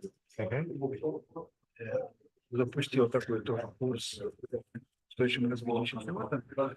И я и мои коллеги, мы там читаем книгу, и вот раз по-английски. О, замечательно. То есть у нас даже на самом деле уже куча презентаций, куча лекций подготовленных на английском языке. Мы могли бы просто обсудить, что из этого заинтересовать. Здесь там фактически это такая economics of climate change. Потому что на сегодняшний день не сформирована как бы программа.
Да, я сейчас скажу. Colleagues, please take your seats. We continue with our next presentation. So, Anna Cryptogova, please, floor is yours. Thank you. Hello, everyone. I'm glad to be here and to present my lecture, Natural Organic Matter of Arctic Seas as an Ecosystem Marker of Permafrost Degradation. Next slide, please. And today we start with the main characteristics of Arctic shelf, dissolved organic matter as a marker for monitoring permafrost degradation, explore Arctic seas, International Siberian Shelf Study, after DOM extraction and molecular interpretation of Arctic DOM composition. And final point is optical features of Arctic DOM. Next slide. Okay, Arctic shelf is the northern part of our planet, and it's represented by the Kara Sea, Laptev Sea, and East Siberian Sea. And the eastern part is the Chukchi Sea. It is the shallowest shelf of the world, and it is warming up by Siberian rivers such as Ob, Yenisei, Lena, and Kolyma. Arctic shelf has a great importance for the world, even by gas and oil deposits there. But the main feature is that the shelf has inaccessibility because it's covered by ice the most of the year. And another thing is the permafrost there. It is a huge deposit of organic matter which start to decompose, to degrade after warming up by the river discharges. And the permafrost can be split into two categories, terrestrial one and subsea one. Okay, next slide. Permafrost, yeah. Permafrost is defined as the soil that included ice and conservative deposits of organic matter that remains frozen at a temperature of 0 degrees or lower for at least 2 consecutive years. And it can be categorized into 4 zones. The first is continuous permafrost zone, with the ice coverage from 90 to 100%. Then discontinuous permafrost zone with the 50 or 90% of permafrost. The next zone is sporadic one, this narrow zone. And the fourth is zone without permafrost. After warming up, permafrost starts to degrade, and dissolved organic matter is released into the rivers and after all to the Arctic Ocean, which influence the molecular composition of the shelf. So in our work, we try to find the correlations between molecular composition of organic matter and the main processes, main ecosystem processes that occur on the shelf. Next slide. Another feature, please start the video here. Next very important problem there is the emission of subsea methane. So nowadays we don't know the reason of this emission. There is two theory. One of them is gas hydrates. So they start to release due to thermogenic processes. Or another reason is microbiological activity due to buried organic carbon that start to be released and available for microorganisms. And here is what the video about this methane that I captured when I was at the expedition in 2020 on the ship. So it is a really hard problem there for the region. Yeah, next slide. Here. So degradation influenced Arctic shelf drastically, and it is the release of relict microorganisms, formation of a landslide, thermokarst, and etc., destruction of infrastructure, greenhouse gas release, and change in biocenosis. Next slide. And due to the molecular investigation of organic matter, we try to figure out the correlation with the ecological processes.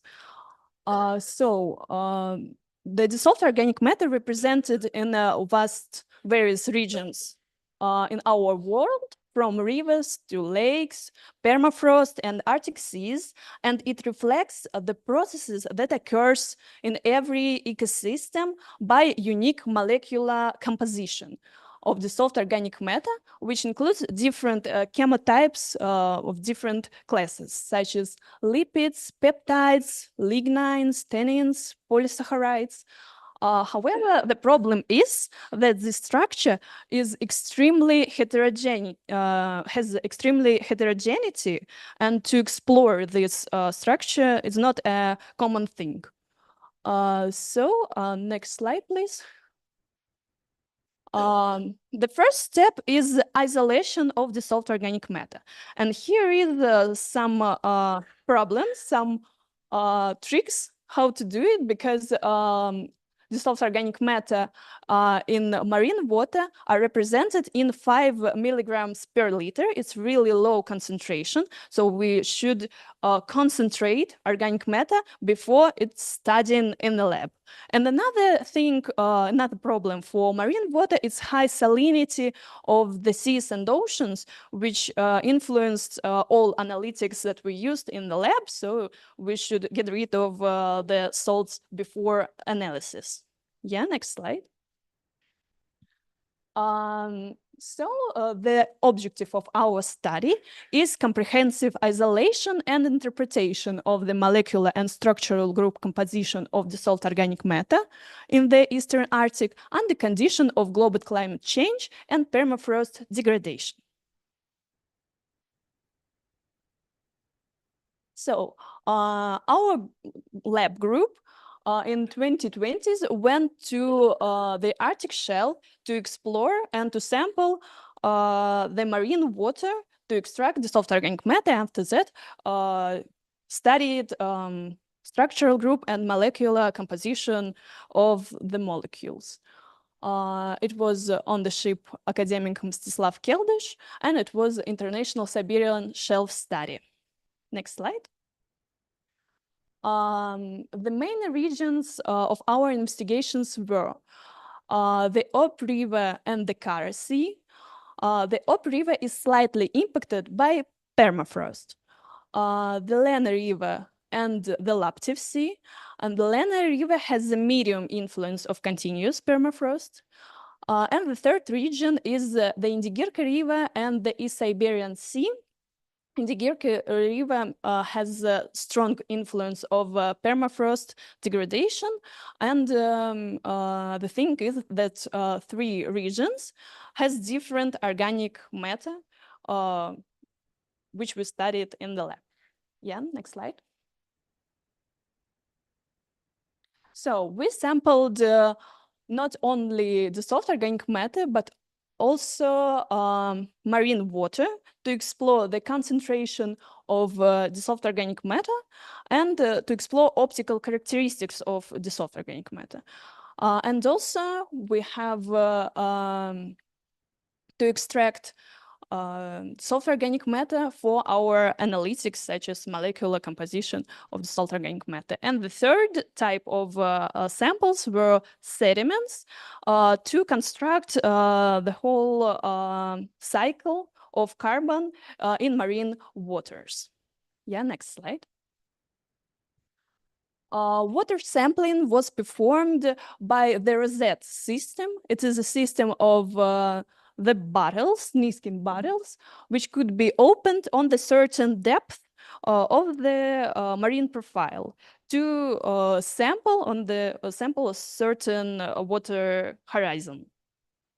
Also, this system rosette is equipped with the CTD sensor, which means conductivity, temperature, and density monitoring, which are the main parameters, hydrochemical parameters of the marine water. Yeah, next slide. After sampling the water, we should extract dissolved organic matter from the particle organic matter. It can be completed by filtering the water through the filter, and here's the particulate organic matter, and the dissolved organic matter went through the filter. After that, next slide, please. We start to concentrate organic matter using hydrophobic cartridges with a sorbent. So water went through the cartridges and the soft organic matter concentrate on the sorbent. After that, the third step is removing salts and dry absorber. These 4 first steps were implemented on the ship, and the 5th step is extraction by the methanol. It was implemented in the lab. After rotation and lyophilization, we have the powder. It is our beloved samples, the soft organic matter, to explore its molecular composition finally. And another thing is marine water that were sampled on the shelf and measured as an integral sample. So no special issues like here. Okay, next slide.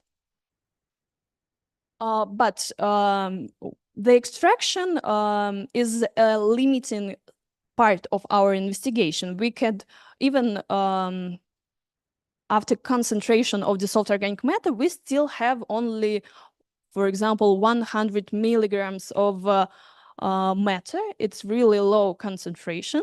So we decided to concentrate more matter to monitor the shelf the next following years to use them as a reference point. So we sampled from 500 to 700 liters of marine water to extract dissolved organic matter as a reference points. After sampling, there was a step of filtration and concentration sample on the cartridges. Here are the photos from the ship. After that, there was extraction of dissolved organic matter, and finally we have from 1 to 2 grams of material. It's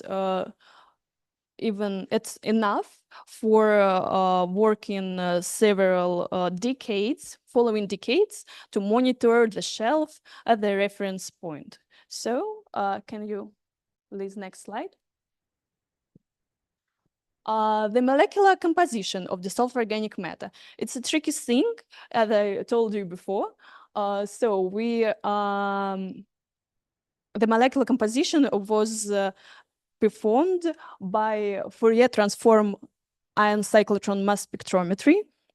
And finally, we have this mass spectra of dissolved organic matter, where every peak of the spectra is certain compound in dissolved organic matter composition. The next step is assigning the molecular formula by solving the equation, which consists of carbon, hydrogen, oxygen, nitrogen, and sulfur, to assign the molecular formula for every peak in the diagram.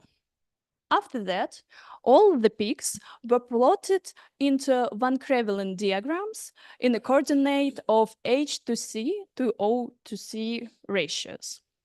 And the final step is binding the diagram into 20 boxes, which represents certain chemotype, such as condensed tannins, lignins, terpenoids, lipids, and etc. So after this long way, we can explore the differences in molecular composition of dissolved organic matter. And we did it. Next slide, please. So here are the typical mass spectra of Arctic organic matter from the Kara Sea to the Laptev Sea and East Siberian Sea. After assigning molecular formula, there was a pairwise comparison of dissolved organic matter from 3 different regions. And the dissolved organic matter from the Kara Sea was rich with hydrolyzable tannins, with more oxidized and aromatic structures. However, the samples from East Siberia were more aliphatic, more lignin-like, and more reduced. From the west to the east, our molecular composition changes and become more reduced due to permafrost influence. As you remember, the Kara Sea don't have this influence, and the samples from Laptev Sea and East Siberian Sea has a large influence of permafrost degradation. Next slide, please. As for marine water samples, they were analyzed by optics, by spectrophotometry, and fluorescence spectroscopy. And here are the main, the typical UVV spectra for marine water.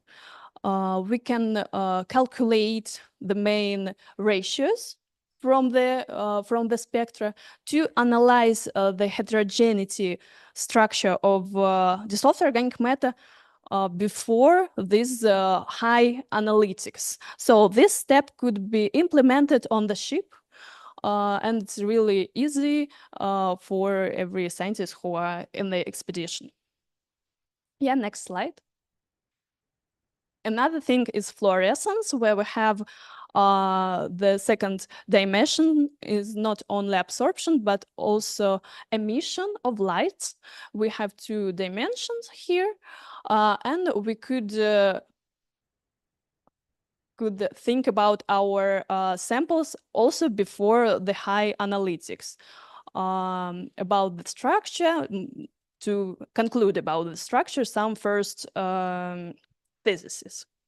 Next slide. Here the marine spectra for our samples of Arctic shell, dissolved organic matter, absorbance spectra, and 1D fluorescence spectra, and the main ratios that were calculated from the spectra. So the first thing is the E4, E6 ratio that was decreased from the Kara Sea to the Laptev Sea and East Siberian Sea, and it reflects the humidification index there. So we could think that Kara Sea is more oxidized and more aromatic rich samples compared to the 2 East Siberian Seas samples.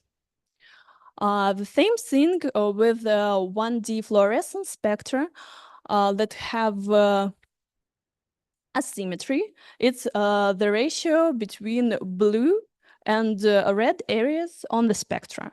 So the thing is that the Kara Sea fluorescence is more red shifted and more humidified compared to the East Siberian ones, the Laptev Sea and East Siberian Sea samples, which coincide with our conclusions on the molecular composition of the matters.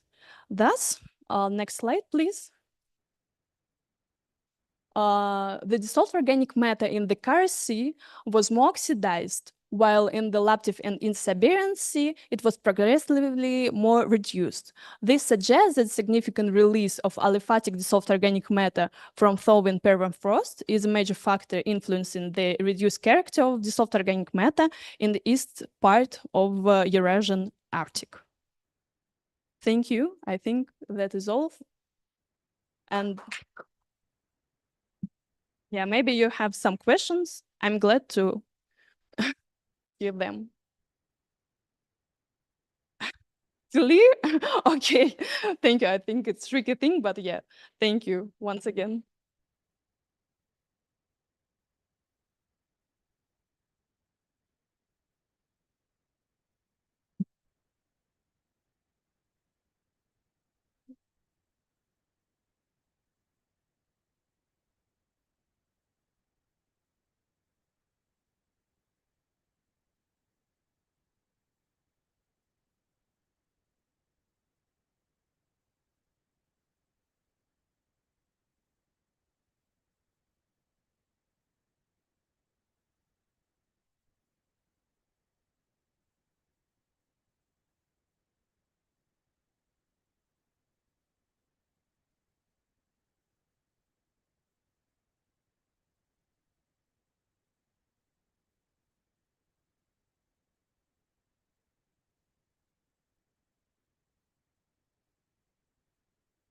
Would you like to start right away, or do you want a short break? Say 45 minutes.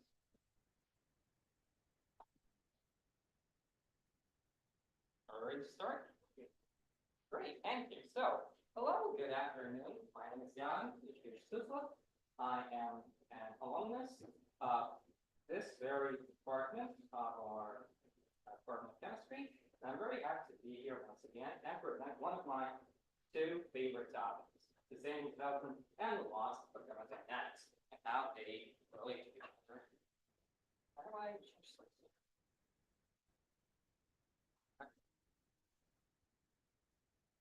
All right, let's go over the context. We will look at why I even talk about thermodynamics in this context.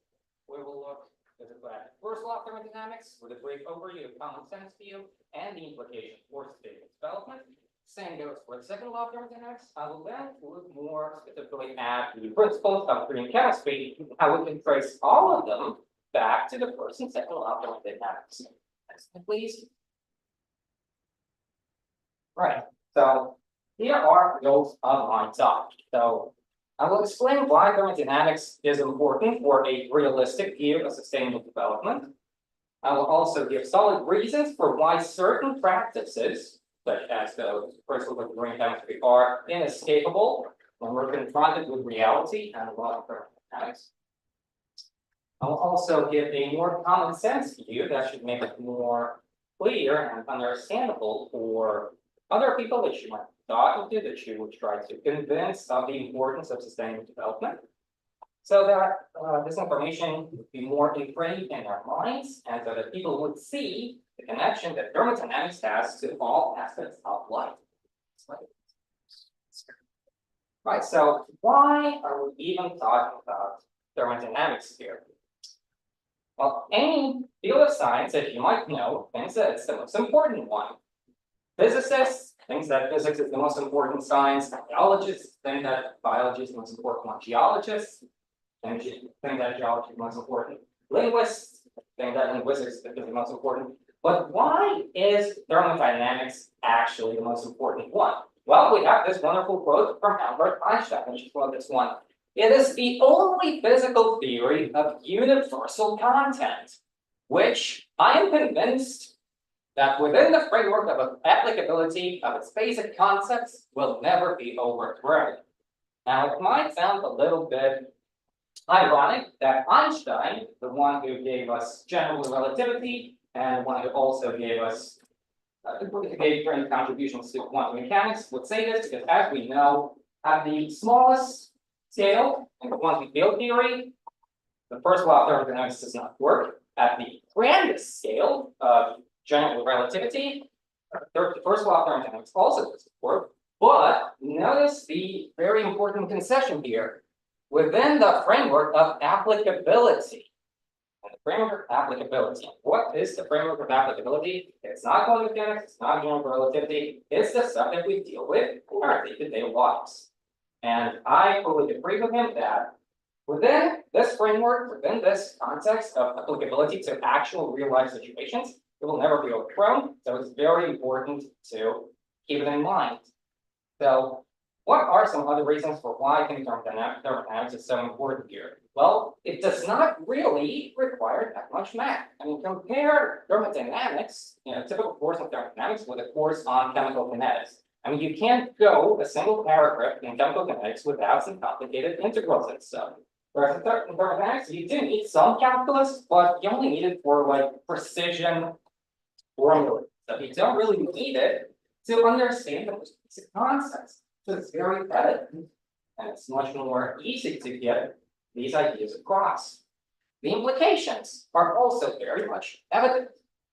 But unlike those complicated mechanisms, thermodynamics talks about things in general. It talks about the grandest scale that is applicable to our day-to-day lives. It does not need to go into the minutiae of things, which is great for once again, you're trying to get this across to people. And finally, thermodynamics is all around us. Once you learn to see laws of thermodynamics in action in your day-to-day life, it's inescapable. You will always think back to the first example of thermodynamics, as I'm sure you all do.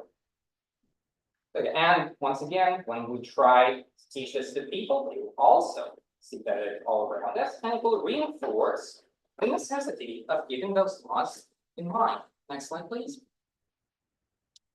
So that's the reason for talking about thermodynamics in the first place. Now let's also go over sustainable development. I'm sure we are all aware of this definition, but just so we're clear, we're defining sustainable development by the UN definition, which is to meet the needs of the present generation without compromising the ability of the future generations to meet their own.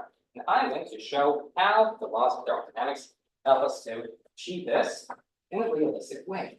Next slide, please.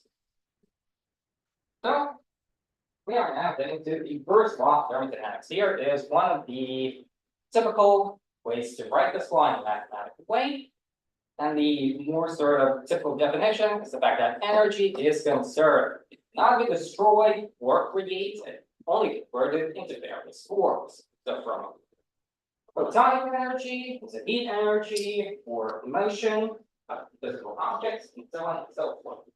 But it also has some very important complications. By Einstein's matter-energy correlation, not only energy is conserved, but matter is conserved as well. So matter is not going to go away, and it's not going to appear. Sometimes, I don't know, maybe it's just me, but sometimes people treat matter, especially wrappings, packaging and stuff, as if it's just going to disappear. And unfortunately, that is just not true, and it comes directly from the first law of thermodynamics. And another important implication is that the efficiency of any process cannot exceed 1. You can at most get as much work or energy as you put into the system. But that's also not exactly fair, as we can see later on. Next slide, please. So I would also really like to talk about the common sense implications, the common sense view of the laws of thermodynamics, because unlike more sort of subtle theories, like the heliocentric system, the Newtonian gravity or Einsteinian gravity, the laws of thermodynamics are actually evident, and people have been noticing them for ages. They've noticed them since before science became a thing. For instance, the first mention of the idea uden exudenos dates back to the 5th century, and the more sort of comprehensible way to say it is ex nihilo nihilo in Latin, because Latin is more comprehensible than Greek. So the basic idea of the first law of thermodynamics is that everything comes with a price. You can't get something without sacrificing something else. Likewise, people have also captured this idea in various sayings. For instance, the only free cheese is in the mousetrap. Means that it didn't come from nothing. Somebody put it there for a purpose. Or you reap what you sow. Reap what you get, what you pay for, in other words. Oh, that's another. And so I would like to include some audience participation. If you can think of any other sayings, be it in English or in your native language, I'd welcome you to say it, explain it to us, or maybe some other sort of common sense ideas. Does anyone have anything to say?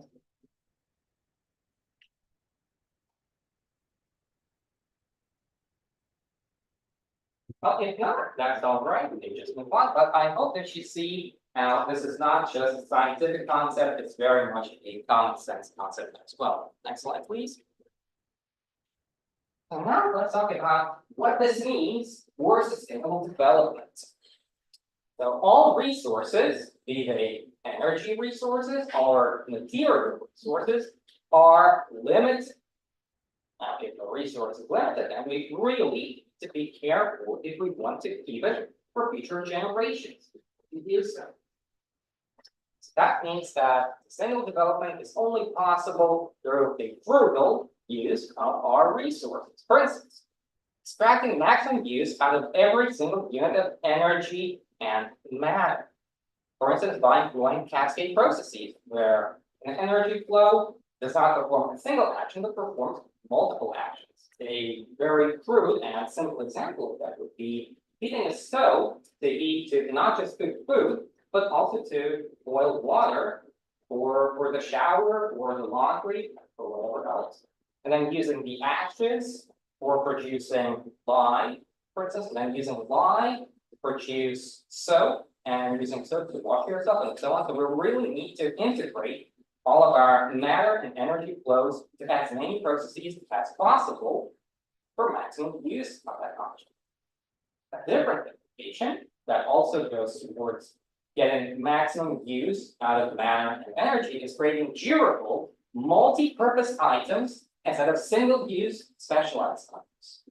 Right? So if you think of any kind of disposable implement or whatever purpose, you can only use it once and then you need to throw it away.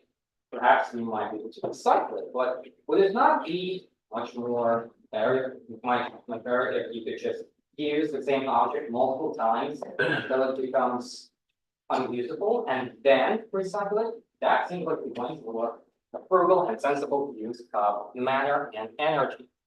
So recycling materials already in use instead of making new ones. Right, so once again, once an object is out of use, it should be recycled so that we do not have to keep getting new matter, because matter is not. Right? So those were the implications for sustainability. Next slide.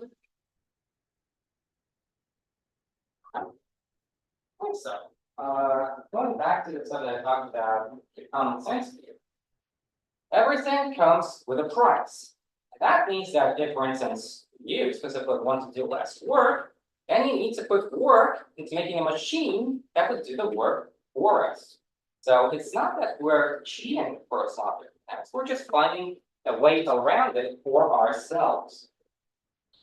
And if we want to gain something, someone else must lose something. That's also very important, and it's something that we must consider when we're trying to achieve sustainable goals. Next up, higher quality of anything, be it the higher quality of material or an object, of education, entertainment, and so on, requires your effort.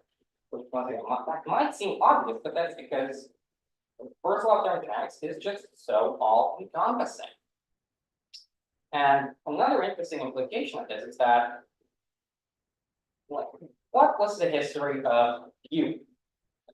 Humanity started using fuels by burning wood, and once wood became more scarce, they moved to coal. And coal is a higher quality fuel than wood because it has lower humidity, it has more carbon content, but because it's higher quality, it requires more effort. Whereas you can just go to the forest, chop up some wood, and then dry it, and then throw it into the stove. To get coal, you need to drill mines, you need to support those mines so that they don't collapse. You need to send miners down, they need to mine it, and then they need to bring it back up. That takes way more effort than just going to the forest and chop it down and treat it. And then when coal became more scarce, people move to oil. Now, oil is an even higher quality fuel because it's liquid, it's easy to store, and it's very energy efficient. But getting oil takes even more effort because not only do we have to drill and make these complicated drilling stations, oil stations, we also need to transport it a long way. We need to refine it into all sorts of different products. That just takes enormous energy and resources. So that's actually a very, very important idea that higher quality of anything requires more effort.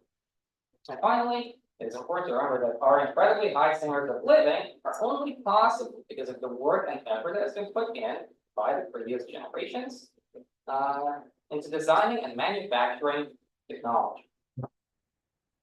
That's all due to the first law. Next slide, please. So that's it for the first law. Let's go on to the second one, which people usually write by saying that delta S is greater or equal to 0. And the usual way to phrase that is entropy in isolated systems cannot decrease. It either stays at 0 or it goes up. And so I'm not going to go into details of what entropy is because I'm sure that you can all explain it just as well as I can. But let's go over the main definitions regardless. So entropy, as defined by statistical mechanics, is greater for macroscopic states that have a greater number of possible microstates. So because molecules are in constant motion, they tend to spread out because spread out states have a greater number of microscopic states that give the same macroscopic state.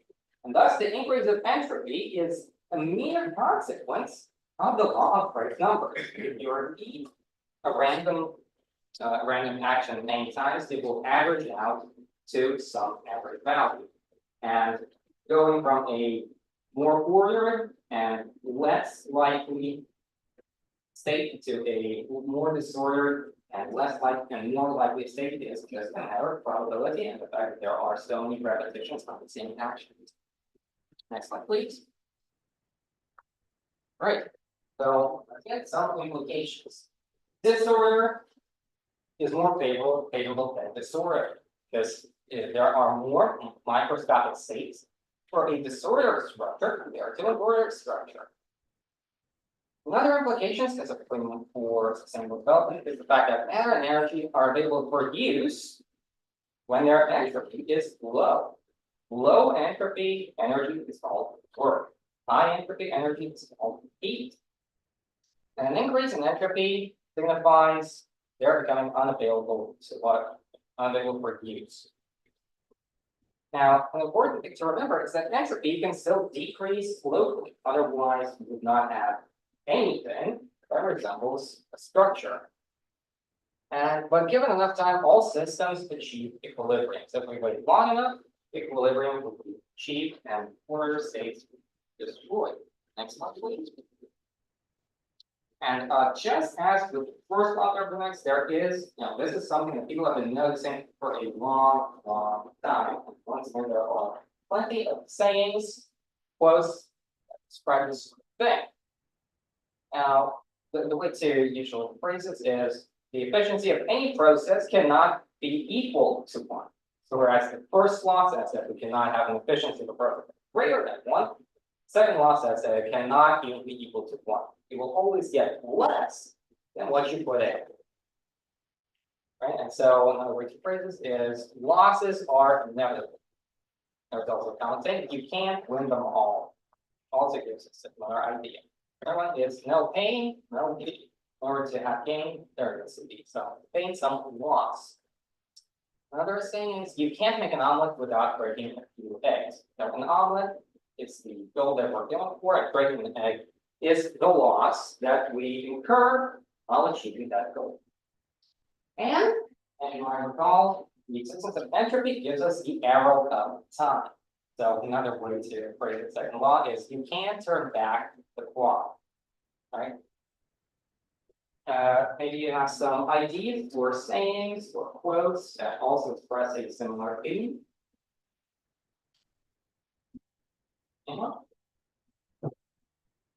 That's all right then, we're moving on. Next slide, please. All right, so another important factor of second order is that it actually makes life possible. Even though we did talk about how given enough time, all systems achieve equilibrium, that's not true if the system is open and there's a constant flow of energy. So for instance, any living system is a dissipative structure per regime. And there exist certain biochemical processes within it, achieved by cells and their enzymes, that will take an intake of low entropy matter, which is also known as food, and transform it into high entropy matter, as well as energy, heat, and waste products like CO2, H2O, and so on. But where does why does the entropy increase in these cases, and what happens to the energy? Well, the difference in entropy, which is negative, will be used to keep the dissipative structure in homeostasis, to keep it more or less stable. Because if it's left without a source of low entropy matter, it will also tend towards equilibrium. It will dissipate. But if it dissipates someone else instead, namely the food, then it will lower its own entropy to a minimum level at which it can still exist. So this is how life is possible. And according to Prigogine, a dissipated structure, like the living system, produces the minimum amount of entropy, as an excess entropy, when it is in a steady state, where the input and output of energy are identical. And by energy, of course, mean both energy and matter. And this is very important because when an object is born, it begins to grow. It takes in matter, takes in energy, and it grows. Keeps expanding, and it produces a lot of entropy in the meanwhile. But no organism keeps growing to infinity. At some point, a stable point is reached when the size of the organism does not change much. So we call that a steady state. When the input and output are identical, there is no change in the organism itself, no substantial change, right? The processes still keep happening inside, but there is no new process. There is no growth within the object. And that is a steady state, and that is the most sustainable one because it produces minimal entropy. All right, next slide then.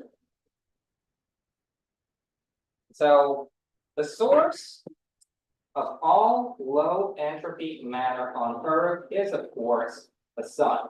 The photons of the sun have high energy and very low entropy, especially compared to a typical source of light and heat, like a bulb.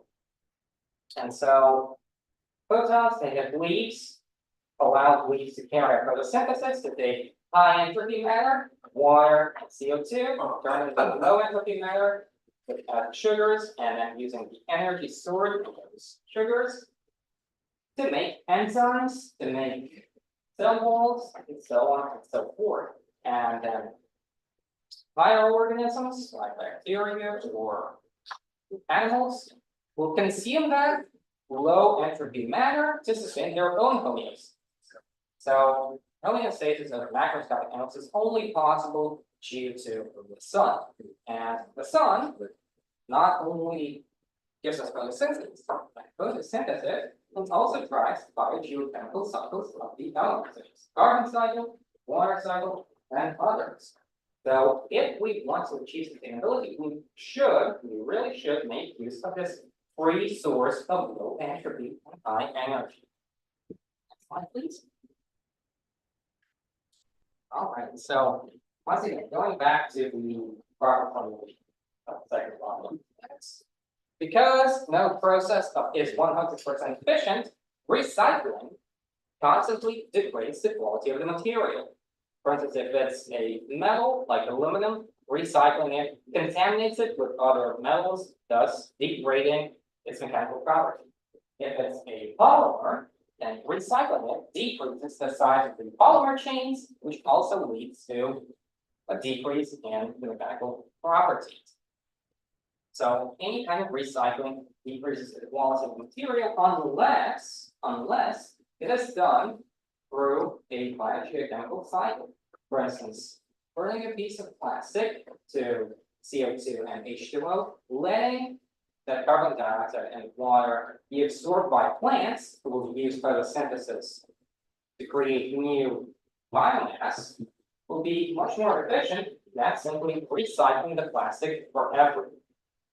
Because there is no income of low entropy when we use an industrial process, but there it is when we use the sun.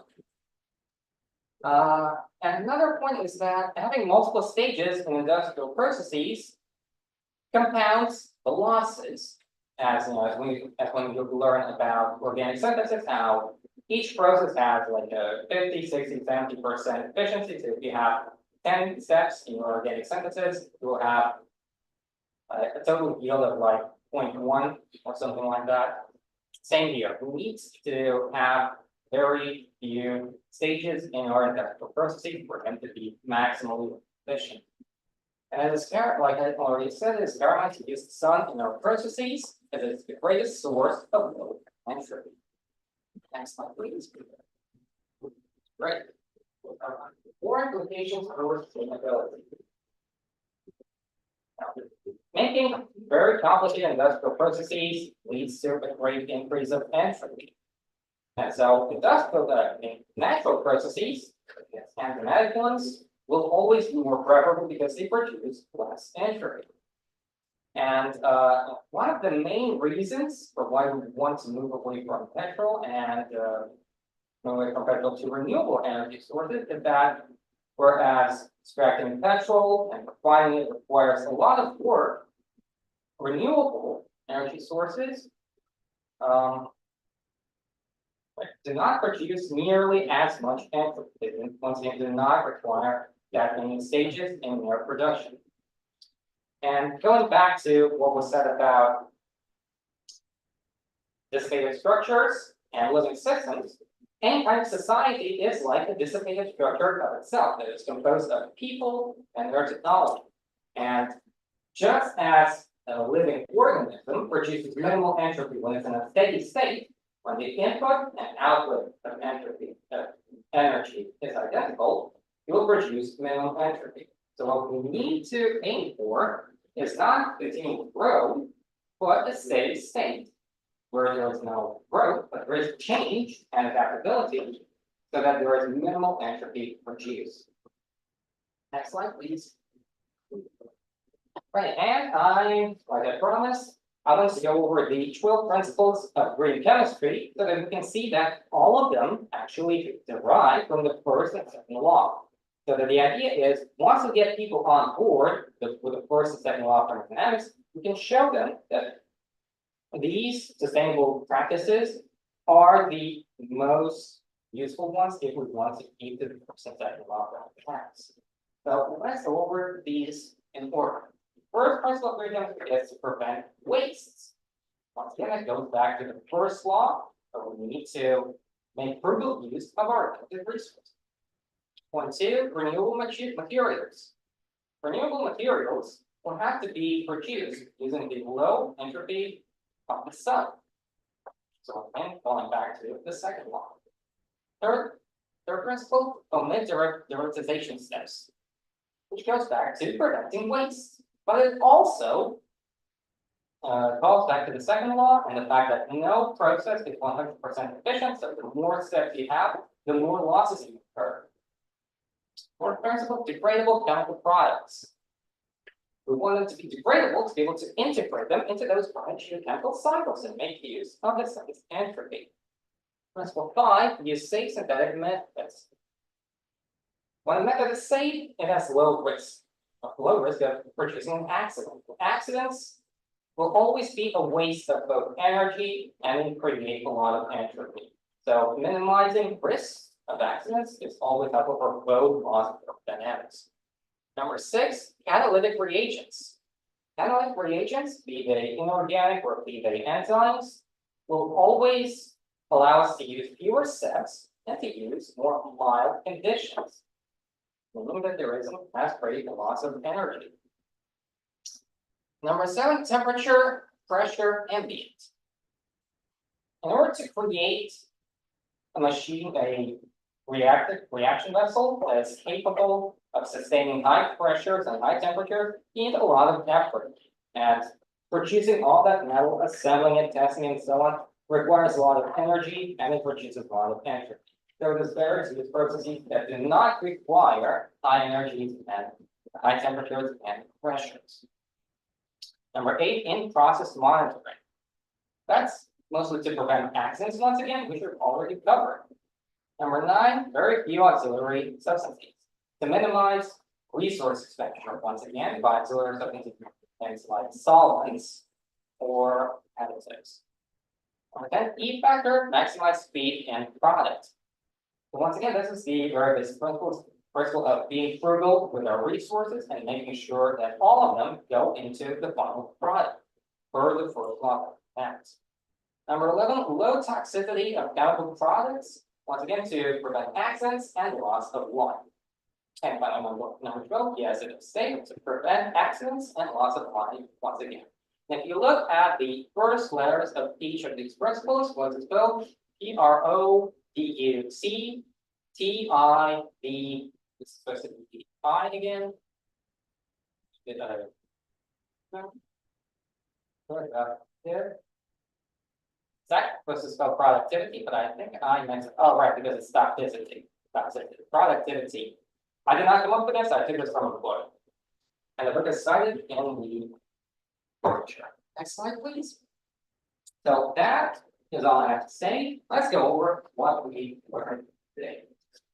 First off, the first law talks about the conservation of energy and matter, which means that everything has a price, and we must make the most frugal use of our resources. Second law of thermodynamics, the quantity of available matter and energy constantly decreases unless we make use of the sun. Losses are inevitable. The sun is the most important source of low entropy energy and matter. And a state economy and society is the most promising one for sustainability because it produces minimal entropy for production.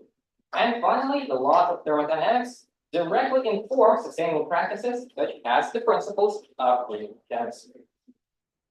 And with that, I thank you all for your attention. Next slide, please.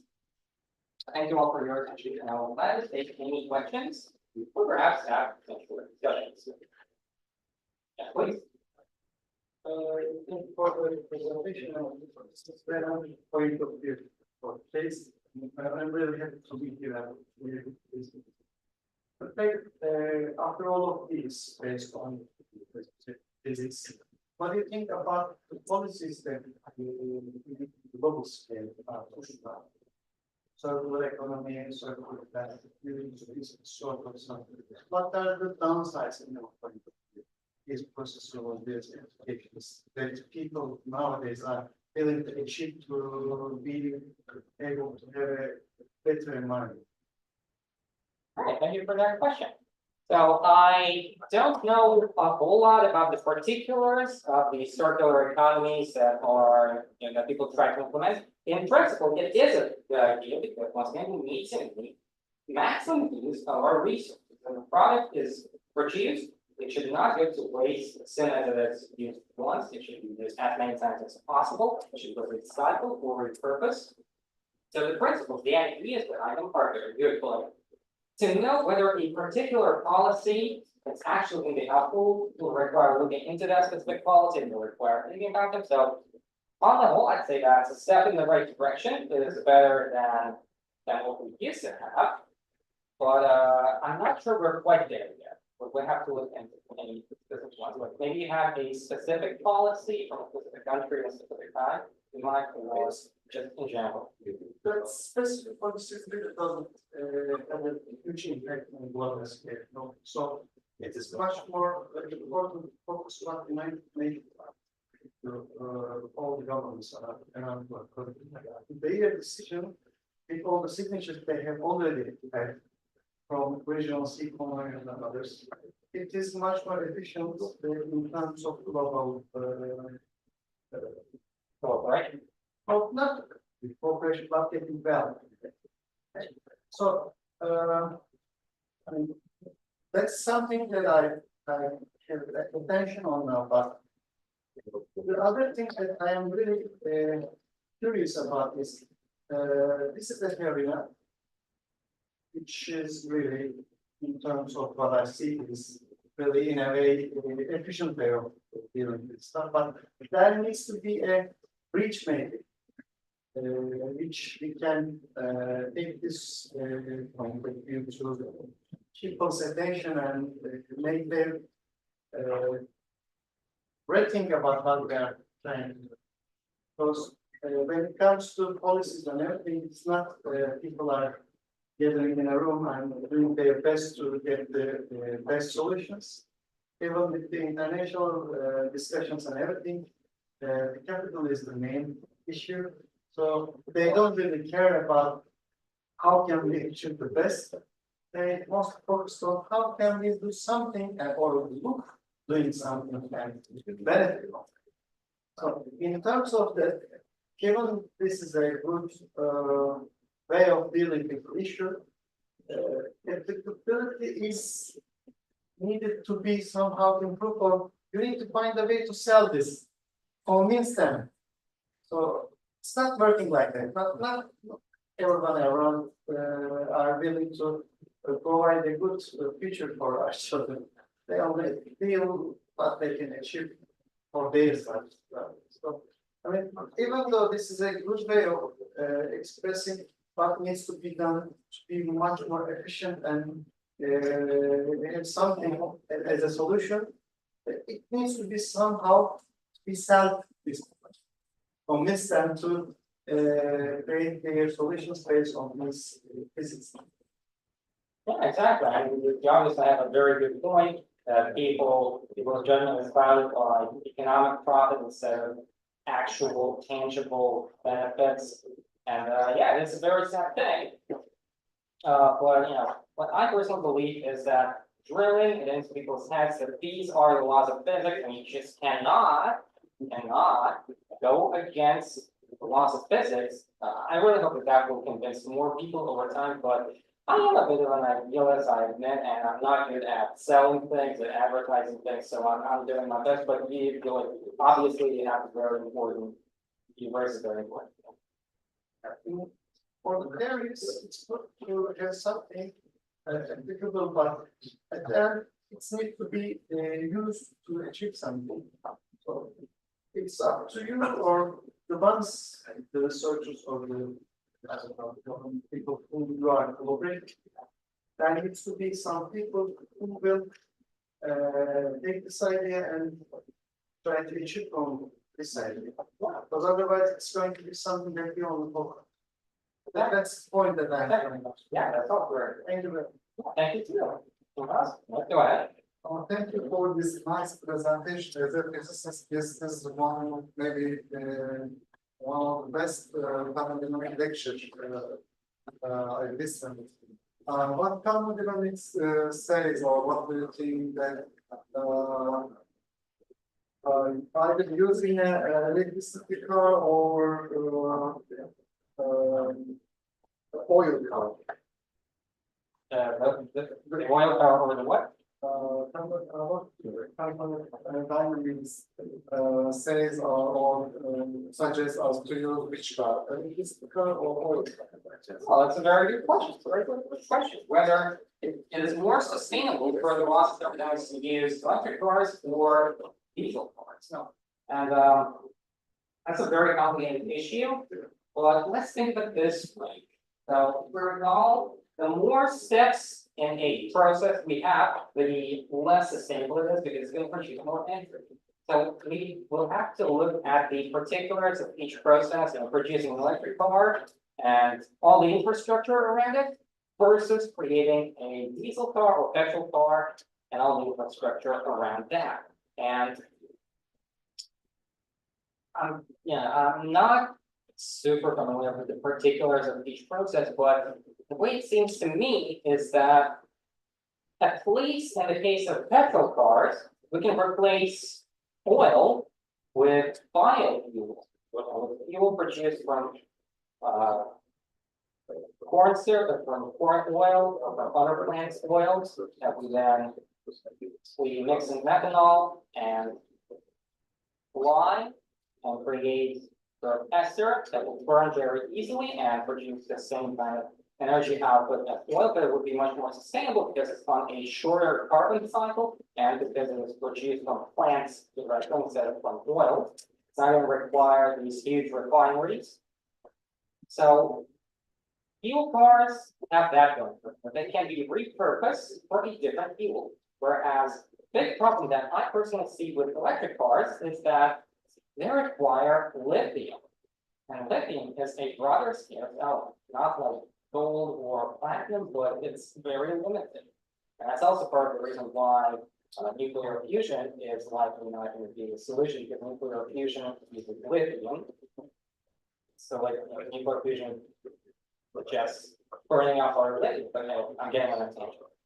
Personally, I think that producing petrol cars is better because it's not going to use of as many resources, and because there is a way to make them more sustainable by using a different fuel. But it might require a more detailed and more expansive analysis than what I'm able to do.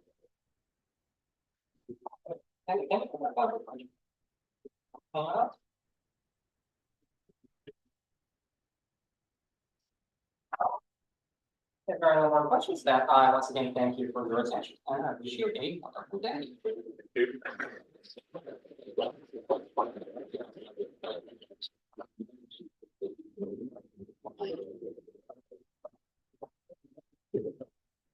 So dear participants, we can go to lunch. Do you remember where you should go? Yeah. It's chemistry department. So I'm waiting for you for the next.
It's very old due to the yeah, before that, yes, it was nice before you start to help me. So, okay. The aim of the application of these organophosphorus pesticides is protection. First of all, protection of different crops with cultivated plants and the different animals using in agriculture, and not at all, because all of you probably use time to time different pesticides for the treatment of their pets, their garden, their backyards, and so on and so on. And time to time, we use different foods coming from agriculture, like fruits, vegetables, meat, milk products, and so on. And sometimes they also contain organophosphorus pesticides. So insecticides are used for this purpose. And another one type of organophosphorus pesticides, we name them herbicides, are used to protect the cultivated plants against weeds. And so I will stop a little bit further concerning this special problem of using, of using the cultivated plants treated with herbicides, because in this case, we use genetically modified plants. So that is a very important moment. And of course, you can see here from this my slide that a lot of people in different countries annually produce and use organophosphorus pesticides. And these compounds are used for the treatment of absolutely different types of crops. Like cereals, you can see lucerne widely used in Europe for the production of biodiesel, and not only in Europe. So actually all orange trees in Europe are treated with such type of pesticides. But cotton, tobacco, and tea are also treated with such type of pesticides to prevent their losses, the losses of these crops. And probably those who smoke do not think about the possible presence of pesticides additionally to nicotine in the cigarettes, but that is also a very important moment. And the tea. So the Chinese ceremony of drinking tea is very important, because the first treatment of tea with water and dilution, not dilution, but removing of this water is very important, because by this way, you partly remove some pesticides which are inside of this tea. So please help me. Okay, so, and you can see here that by different methods, the organophosphorus pesticides can be spread on the territories which are necessary to be treated. But finally, we have the appearance after such treatment of the drops of these pesticides in the ear. And moreover, we can, after that, with the atmospheric movement, check the presence or discover the presence of pesticides far away from the places where they were applied. Several years ago, the scientists from Japan wrote that they discovered the presence of organophosphorus pesticides in domestic dust. In 100 kilometers far away from the places where the pesticides were applied. So that is some kind of anthropogenic problem. But finally, we have certainly accumulation of such pesticides in the soil. And first of all, in the hydrophobic part of the soil, I mean, first of all, in humic compounds. And you understand that chernozomes, which are very which have a lot of concentrations of humic compounds. So they, first of all, accumulate presumably the phosphoorganic pesticides.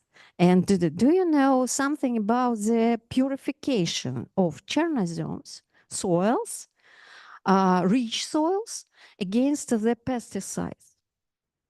Actually, no, because we prefer to have these pesticides inside of such type of soils to provide good crops. But we have accumulation. And moreover, we have appearance after such treatments, the organophosphorus pesticides in the water, in river water, in the ocean water close to the bench, and under the groundwater, which we widely use for the, next slide please, for the preparation of drinking water. But we treat not only the plants with such type of pesticides. A lot of people use the same pesticides for the treatment of agricultural animals, because a lot of fleas and bugs and so on and so on. And you can see here the treatment of sheep, the photo coming from the Australia, because this is a country producing a lot of wool goods. And so actually you can see here the treatment in a special volume of several animals at the same time. This picture coming from the Russia, same situation is Kazakhstan, as I know, for the treatment of cows, also against the different types of insects. Next, please. But you understand that during these treatment, some animals drink the water with pesticides, and as a result of that, through the skin, through the water, we have accumulation of these pesticides inside the body of these animals, and as a result of that, in milk and meat products. So the statistic is following. Up to 20 million families now all over the world use annually the same pesticides for the treatments of their pets, as I already said, their gardens, backyards, and so on and so on. But United Nations publicated the information, the calculations that the rejection of the use of such pesticides can result in the 30% decrease in the total agricultural crop. Since then, we continue to use such type of pesticides, and so we will have this problem, and we will continue to have this problem for a long period of time. And what is the problem? The problem is following. We have accumulation of such pesticides in many, many goods. And then sometime we can wash something before accepting, but we cannot, so especially cottonware.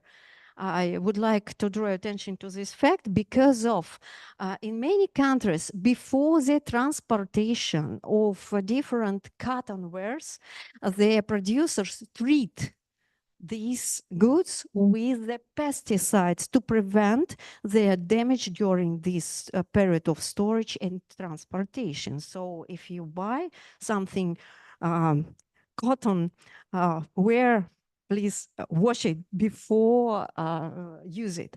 So, but cigarettes, that is a real problem. And you know, even in canned goods, the information coming from the Bulgaria, they check the presence of pesticides in tomato paste, ketchup, after 3 years of shelf storage, and the pesticides were there. So the serious problem. So, and next slide. May I use? Oh, thank you very much.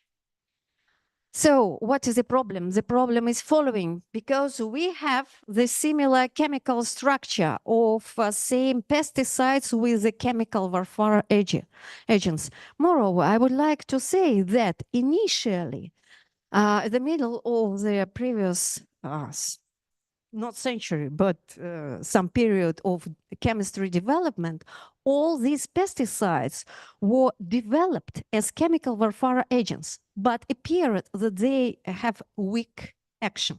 And that is why all of them were moved to the agriculture. But finally, the strategy is following accumulation, neurotoxicity, mutagenic, a cancerogenic effect, but cumulative effect, accumulation.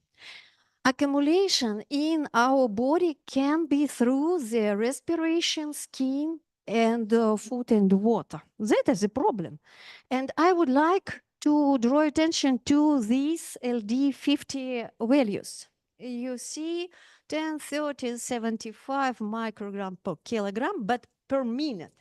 But as compare, sorry, that it will be you, okay. But if you will see the doses which can be accepted in our life per day, you will see these values. So the difference is during the minute or during the day. And so that's it. So all of these compounds are very toxic for us if we will accept each day for some period of time.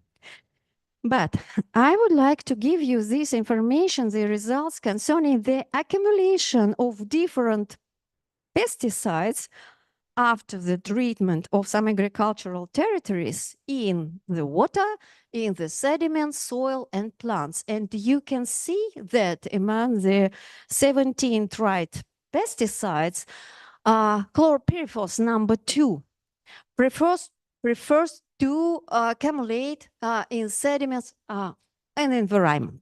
But in plant, we have the number 10, so the preference of accumulation in some objects, environmental objects, is a little different among the pesticides. And concerning the accumulation of the number 10, so dichlorphos, probably you know, especially for the Russian people, put this water. We widely use this type of compound in our life. So the accumulation of directly this pesticide in blue color. So you can observe in different parts of various plants. Cabbage, lettuce, and Spanish are very dangerous leaves. So leaf, it's important. And in onion, for example, tomato, less concentrations of same pesticides can be discovered. Sometimes we consider that after the treatment, we have the accumulation of these pesticides only on the cover of the soil, but it appeared that the situation is absolutely vice versa, because if we will go deeper to the soil, we will see slight increase even in the concentrations of pesticides. Why? Because of the accumulation. So go ahead. So a few words concerning the herbicides. We can see here the glyphosate at the first place. Glyphosate, you can see here the structure, chemical structure of this organophosphorus pesticide, which is widely used as Roundup, so trademark, for the treatment of big territories with the genetically modified plants. The idea is following. Some genes providing the resistance of cultural plants against this pesticide produce some special compounds which prevent the inhibition of the synthesis of 3 main amino acids inside of plants. So I would like you to put these 3 molecules, so phenylalanine, tyrosine, and tryptophan, in your mind for several minutes, because I will come back to these molecules. So glyphosate terminate the synthesis of these 3 main amino acids, and the idea is following only in plants. But if you will see at the label, I like sometimes to look at the pictures, because when some people smoke, they see the picture and read that it is terrible for your health, but and go to smoke. But look at this picture. So you can see here the dead fish. And so that is terrible situation, not only for plants. And that is label. And you can see that. And you can think about that. And it appeared that some residues of glyphosate still present in the soil even after 1 year after its treatments. So the idea is following. In this case, in the case of glyphosate, we use 2 terrible things. First of all, genetically modified plants which produces the resistance to the glyphosate, because we cover with glyphosate all territories for to kill the weeds. And we use the organophosphorus pesticide. So that is absolutely terrible situation, much more terrible as compared to the non-genetically modified plants. So what is the reason of the terrible situation? Because of all organophosphorus pesticides can interact with the acetylcholine esterase. We have this enzyme in our nervous system, in neurons, and the situation is following. So that is some very simple picture illustrating the action of active site of this enzyme with organophosphorus compounds. And finally, you can see here that as a result of such interaction, we have inhibition due to the presence of such residue inside of active site. That is why this enzyme, after the inhibition by the organophosphorus pesticide, can participate in the regular reactions. Next slide, please. Again, plug, again. Thank you. So, and you can see here the idea of the application of antidotes. So, axins can extract this phosphor-containing residue from the active site of the enzyme. And so after that, we can observe the regeneration of activity of this enzyme. But the situation is following. Please, next slide. The regeneration will never be up to 100%. And that is a terrible situation, because of that is the source of neurodegenerative diseases. Because of course, after some time, probably we will have the synthesis of new portion of acetylcholine esterase inside of neurons.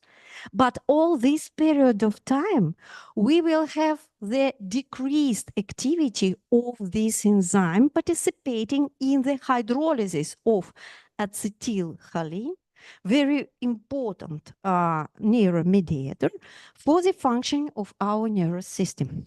That is the main trouble. Yes, please. But actually, several years ago, 2 years ago,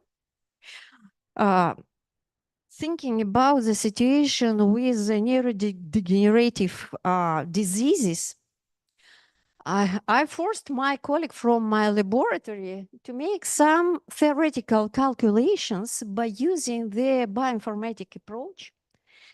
And I explain you the main idea of these experiments, which were conducted by me and my colleagues from my laboratory.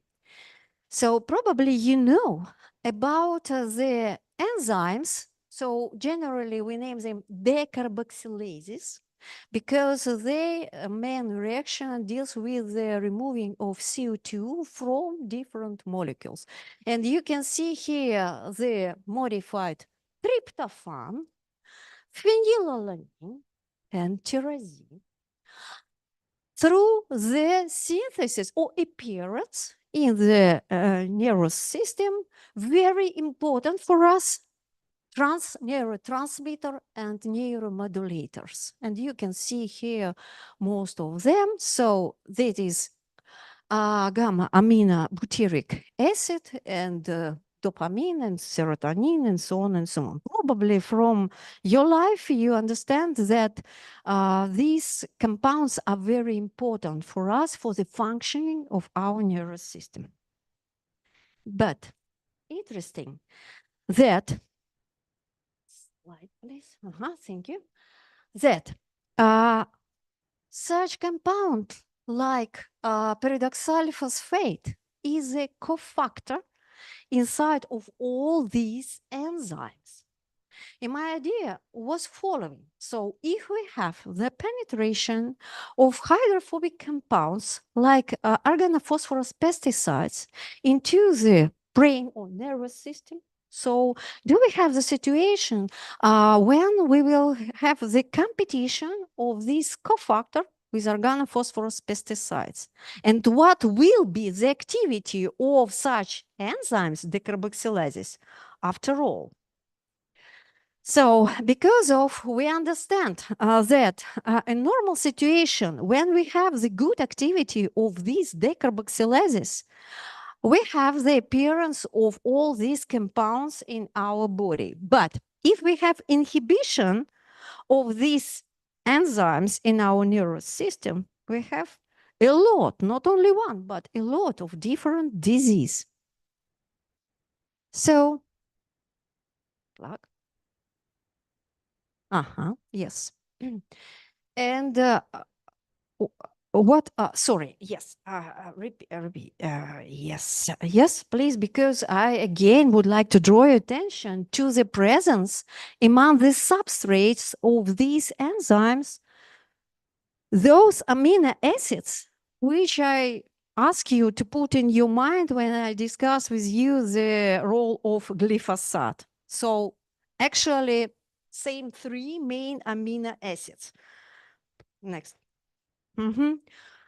What we did, we use the bioinformatic machine. So we use different computer methods. So molecular docking, molecular kinetic investigations. And here you can see the very simple table after all our simulations. And we use in this theoretical investigation novichoks. You can see here several of them, chemical warfare agents, and different types of organophosphorus pesticides. And in those cases, when we have the interaction of all these or some of these molecules with the active site of these four enzymes, so we understand that in all these cases with the closed active site, we will have no activity of these enzymes. And you can see here the result. The result appeared to be interesting because of, look here, for this enzyme, come back to one slide. Yes, this one. If we close or accept some organophosphorus compounds, next slide, we will have troubles with all these compounds, with chemical warfare and pesticides. So for these enzyme, we also have some trouble, same trouble. So please show. Yes, this is this type of reaction. Next. Stop. And only look here for three types of compounds like Zoman, like glyphosate, and malathion, widely used for the treatment of different backyards and so on, because we consider that malathion and glyphosate are non-toxic compounds. So look here, all of these four enzymes appeared to be inhibited.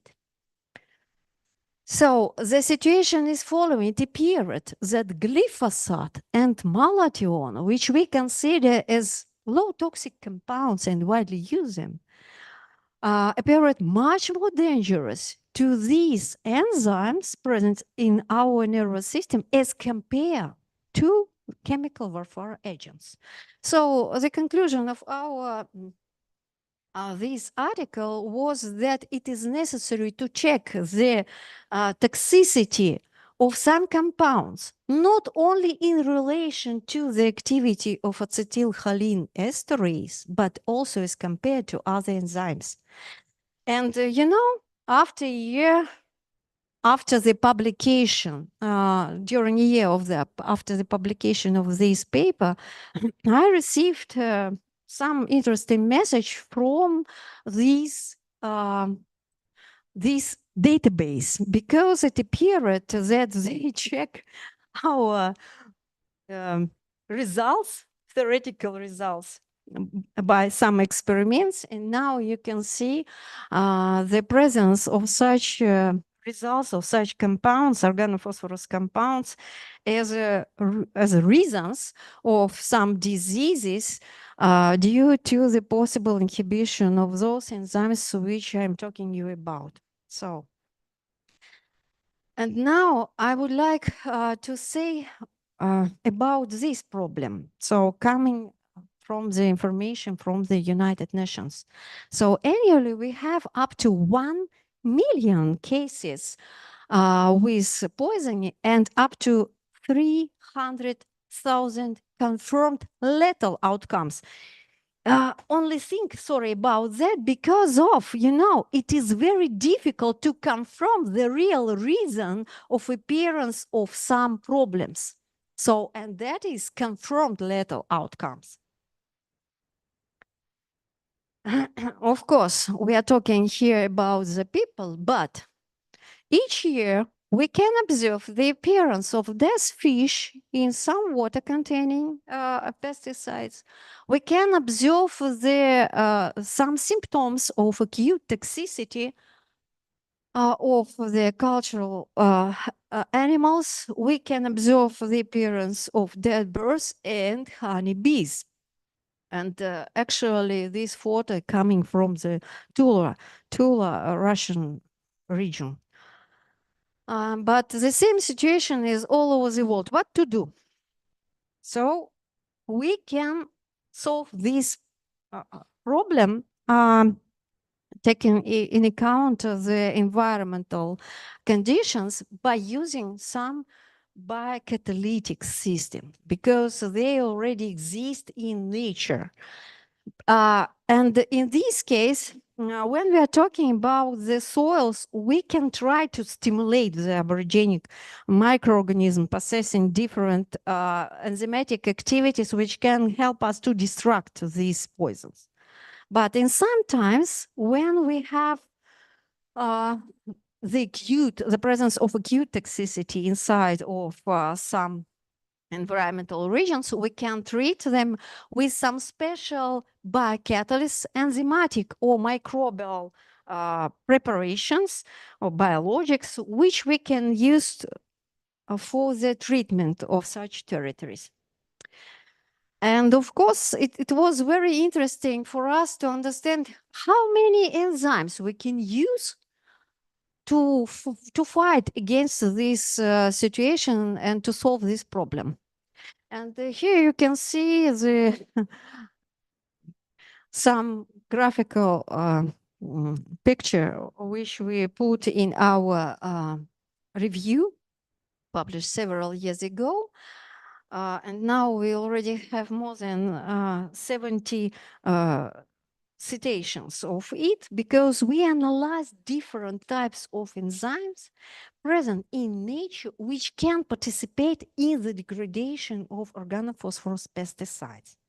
And it was amazing for us that it appeared that there are a lot of different enzymes which we can try to involve into the solution of the problem of the destruction of the pesticides, organophosphorus pesticides. And actually, there are 23 phylogenetic trees, something like that, and 15 schemes of mechanisms of enzymatic reactions, which we published in our review. And in red color, you can see here the enzymes which have a very high identity. And actually here, you can see the sources of these enzymes which can be used for their isolation. Yes.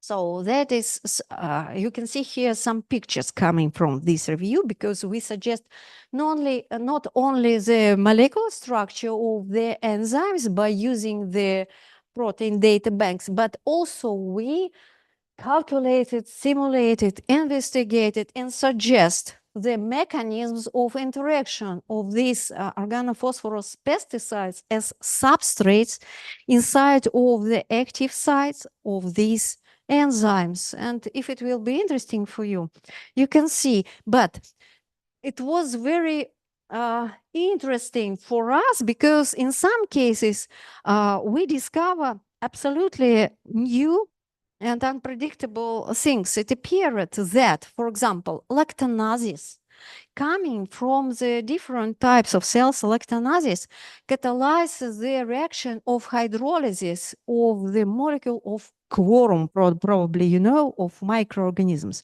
So lactones participate in the interactions between different types of microorganisms. And directly these enzymes can catalyze the degradation of several organophosphorus pesticides. Do you know something about the beta-lactamases? Probably you know. So enzyme which can destroy the antibiotics, beta-lactam antibiotics. It appeared that they are very close relatives to the lactanases, and also can disrupt the organophosphorus pesticides. Very interesting solution coming from the nature. But our main attention was with this enzyme, organophosphorus hydrolase. It appeared that this enzyme is capable of hydrolyzing absolutely different types of pesticides. So, and today I bring my, this book, unfortunately it is in Russian, but who would like to have a progress in Russian language, welcome, because I can give this book and I can bring more samples of it next time if you are interested in it. So this is information concerning all these enzymes when I'm talking you about. So we modified this enzyme with created some special plasmids and modified with a short his tag. And it appeared interesting that small piece containing only 6 residues of histidine, which we put at different terminus of this protein molecule, change the pH properties of our enzyme. So it was very interesting because you probably know that some destructions of such toxic compounds can be catalyzed by the alkaline pH. And so in this area of pH now we can use our enzymes.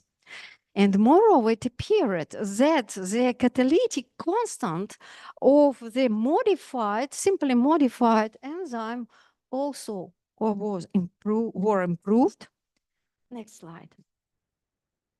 So, and we use this enzyme to investigate the possible degradation of the pesticides inside of the soil. And we only make some sorption of this enzyme on the, you can see here, the wheat straw sample. And we compare the results and appeared that not only wheat straw, but rice straw also can be used for the immobilization, stabilization of this enzyme. And the idea is following, because in this case, we have a lot of this enzyme on the and inside of the carrier. So, and we introduce this immobilized enzyme into the different types of soils, including Chernozem, you can see here. And during various quick period of time, we analyzed the situation. So actually we have complete degradation of these pesticides due to the introduction of immobilized enzyme. Interesting. That was a very simple and interesting solution because of the wheat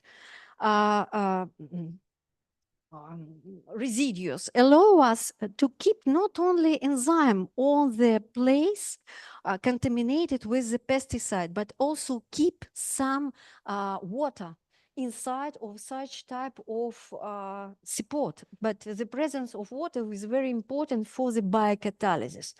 So it was good solution. But we also used the metal chelating chromatography, such probably you know different types of support, which can be used for the mobilization of histone-containing enzymes.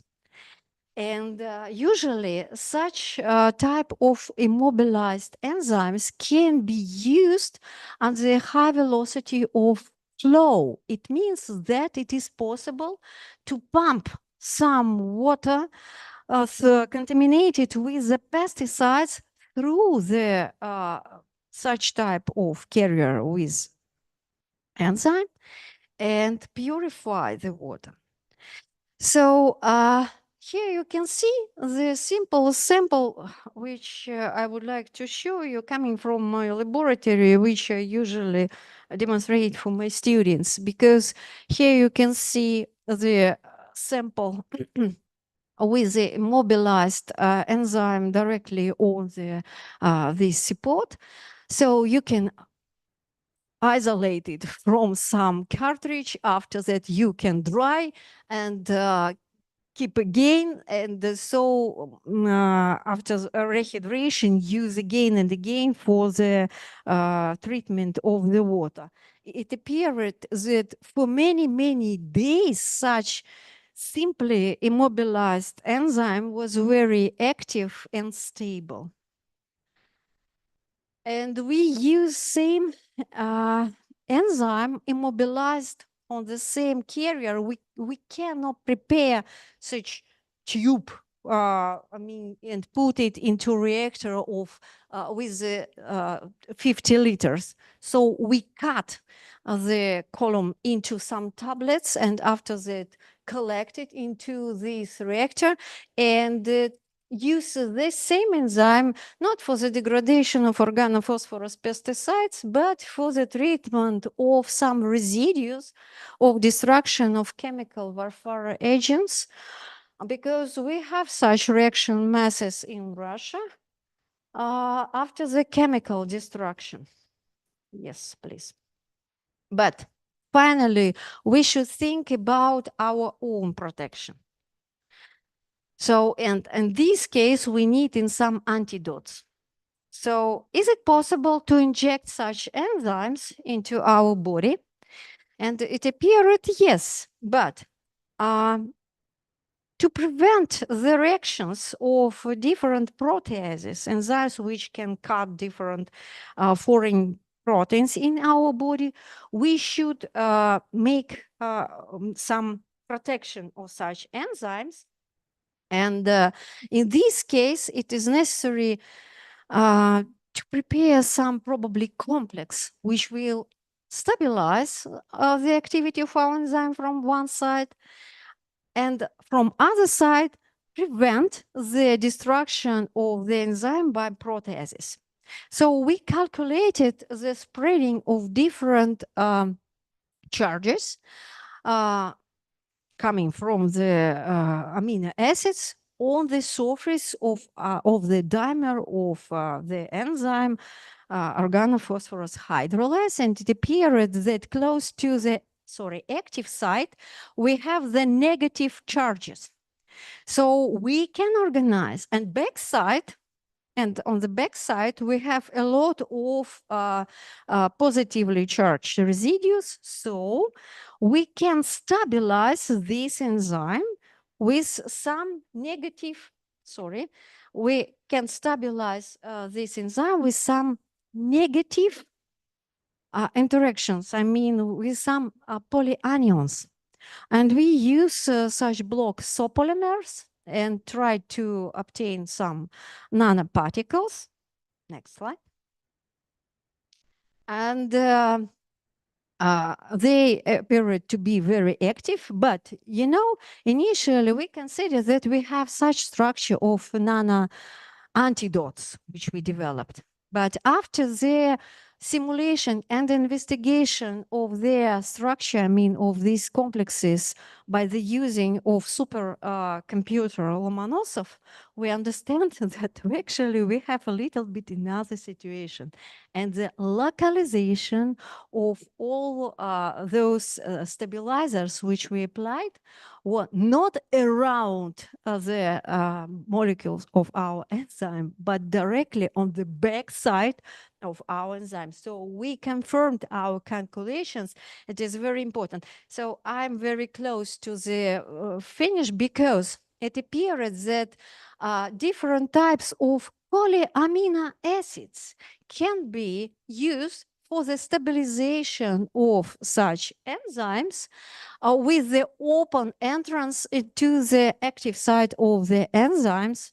And we tried such antidotes in the reactions with animals, and we even check the possible presence of allergy and the immune responses, and it was good results. And finally, we obtained the real antidotes which can help us to protect now not only people but animals against the action of the organophosphorus pesticides.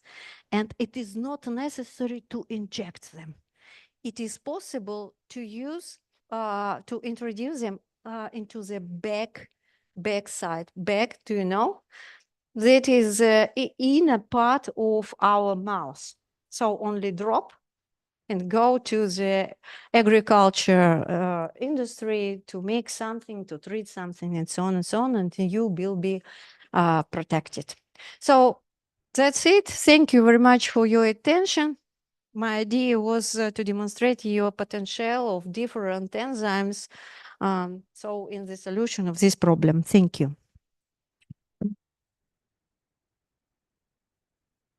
So I will leave this book here for any case, probably, who knows. It is heavy, but believe me, interesting.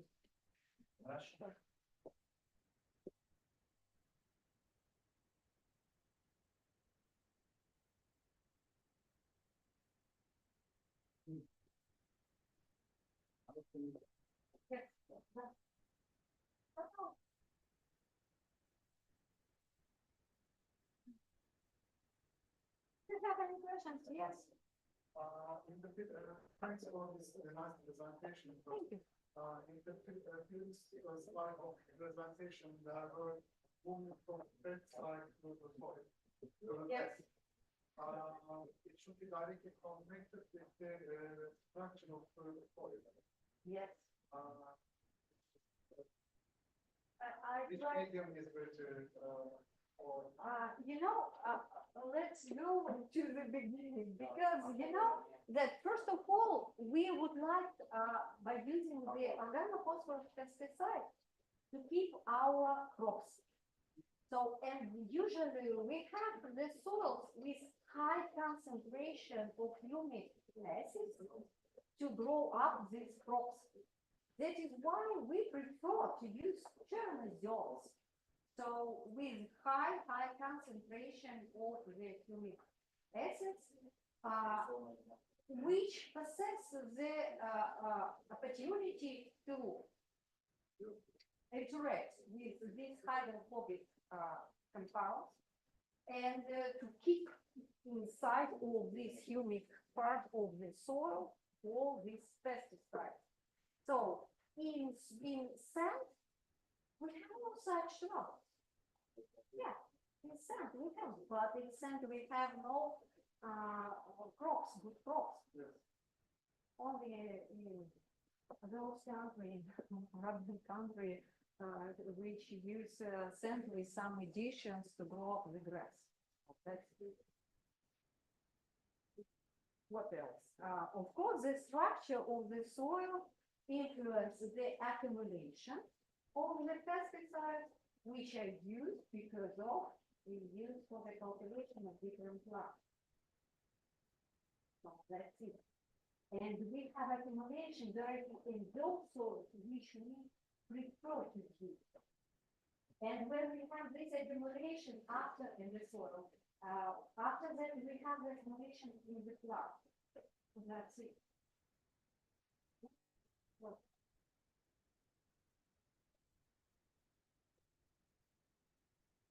thank you. Thank you very much.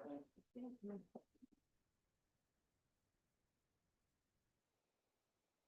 Who will be the next? I do not know.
Я, наверное, что-то не то сделала.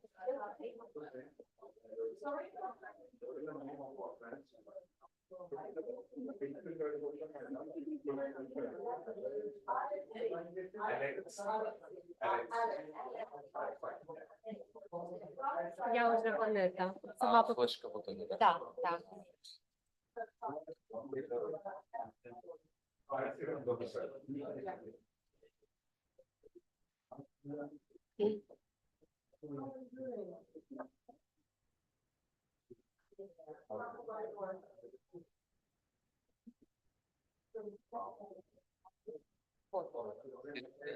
Вторая.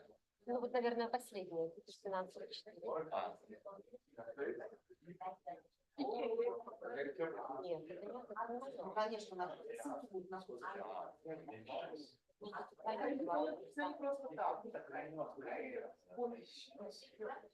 Потому что копируй. Да.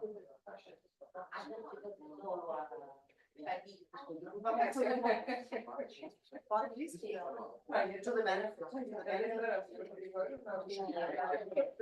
Ой,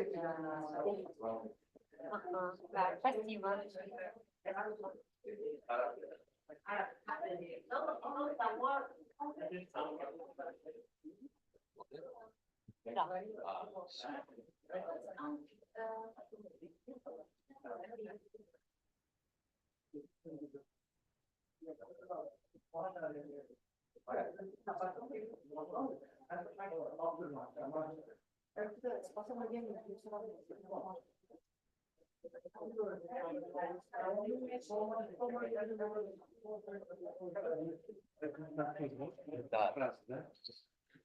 А, и флешку мою ты достал?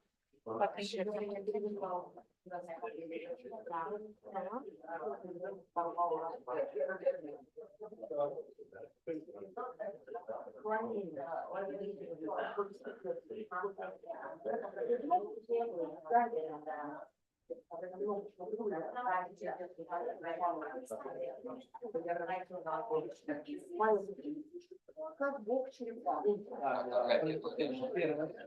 Потом вызывают. Ага, понял.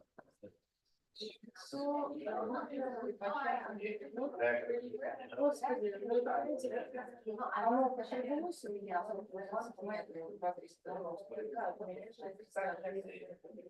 Ну, я не а второй я думала, что я увидела. Цена небольшая. У меня я ждала, что я там.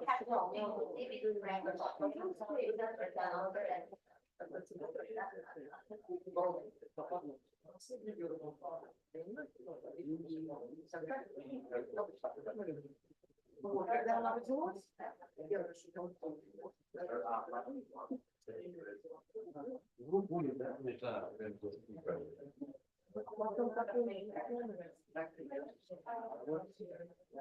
Работает,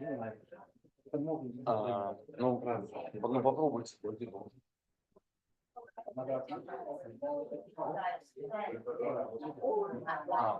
Ну, вот, хорошо.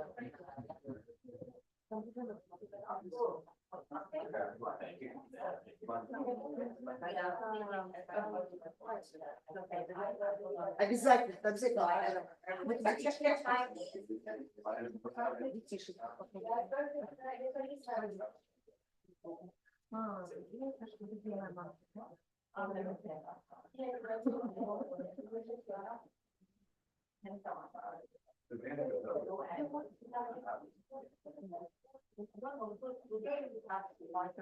Трибуну зала приятно в ожидании. Фотографии красивых деток.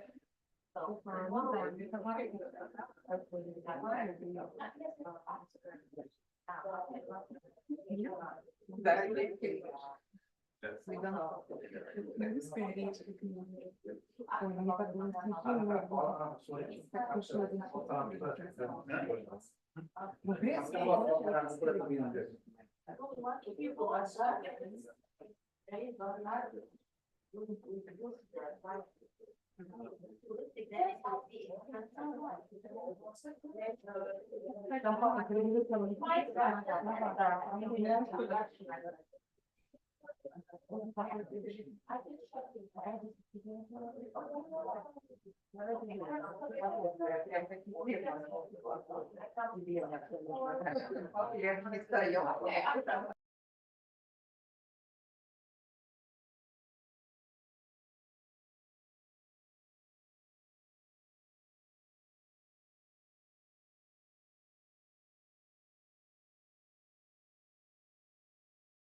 Бачите, да.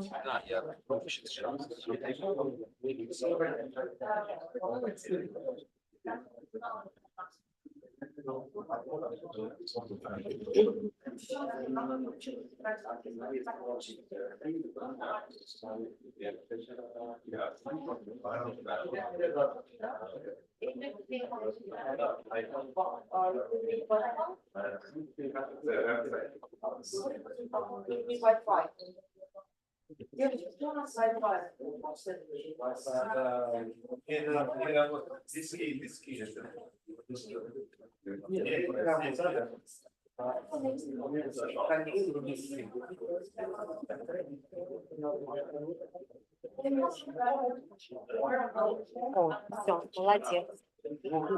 Да.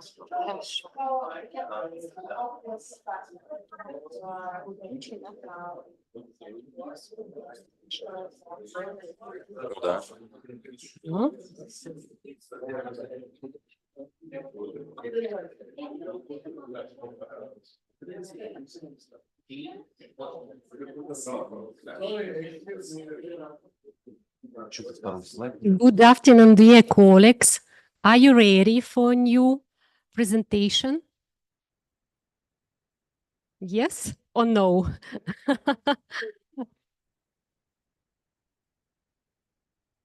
Okay, now we are talking about international relationship on environmental assessment. It's a rather different topic and rather interesting, I hope. And I will start with a few words about myself. My name is Nadezhda Zdanevich. I'm a radio ecologist. Studied nuclear physics and radiochemistry in International Sakharov Ecological University. Regarding my professional activities, I participated in development of EIA legislation in Belarus. 5 years, I was member of the implementation committee of ESPA Convention in UNICE. As you know, it's UNICE. It's situated in Geneva, Switzerland. Yes, and now I'm engaged in issues of radiation safety of environment.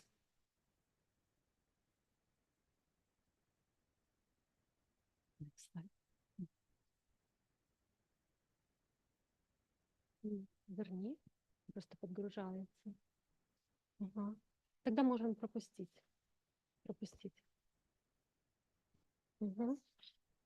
Today, I'm very briefly introduce you with history of environmental impact assessment, main aspects of the ESPA Convention, main steps of EIA procedure, and opportunities that provided by environmental impact assessment. So if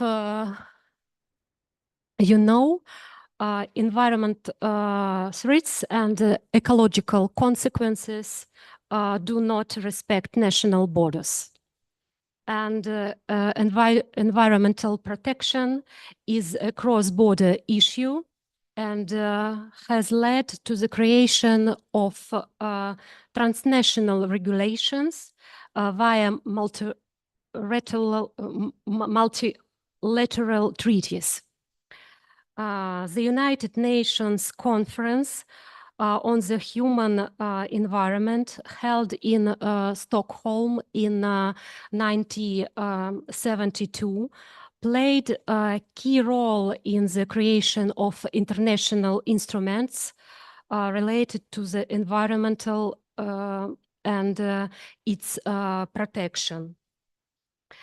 In the early 80s, EIA procedures were included in legislation of many European countries and other countries in the world. ESPA Convention is a short name of Convention on environmental impact assessment in transboundary context. Was negotiated to provide an international legal framework for transboundary EIA. And this convention was adopted in 1991 and entered into force for parties in 1997.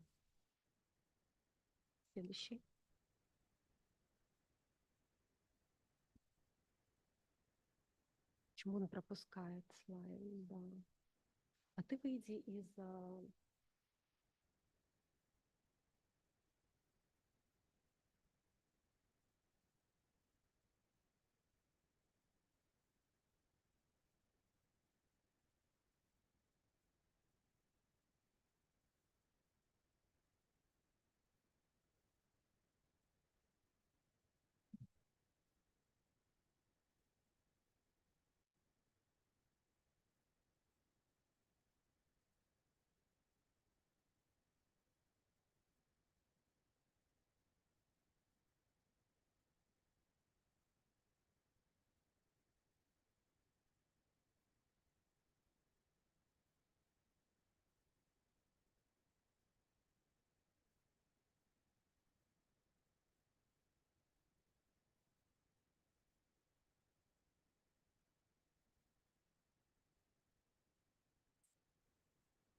The ESPA Convention sets out the obligations of parties to assess the environmental impact of certain activities at an early stage of planning. In the slide, on the slide, you can see parties to the convention, and I want to note Azerbaijan, Belarus is a party or parties of this convention, but I want to note that, for example, China, Egypt, Russia, India have very comprehensive environmental legislation, and of course in topic of environmental assessment, of course. Следующий.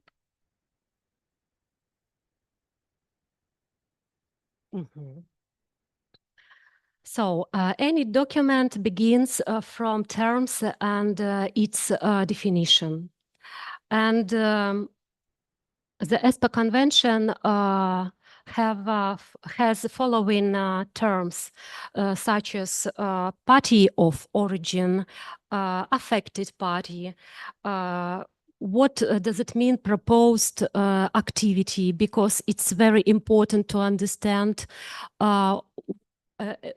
what we're talking about when we begin transboundary procedure of EIA. And of course, we should clearly understand what does it mean environmental impact assessment. First of all, it's a national procedure.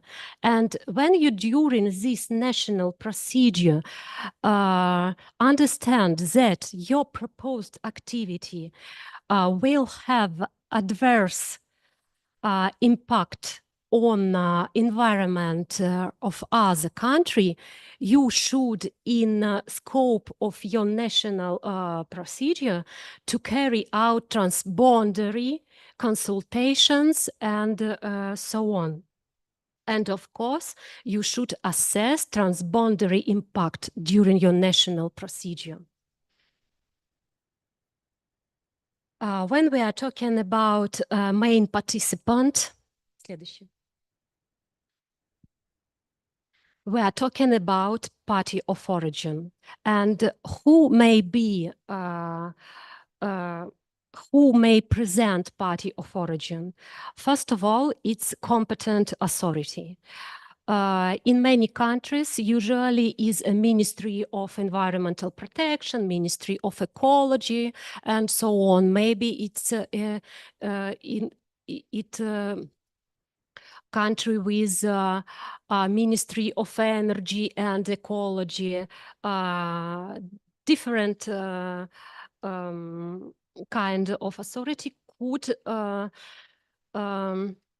present interest in EIA procedure. Of course, party of origin is a customer of proposed activity and a performer of EIA work, because customer, for example, in any cases doesn't have any competencies to provide EIA works by own. So party of origin, of course, is experts and national public, because we return to national procedure. And when we are talking about affected party, it's competent authority of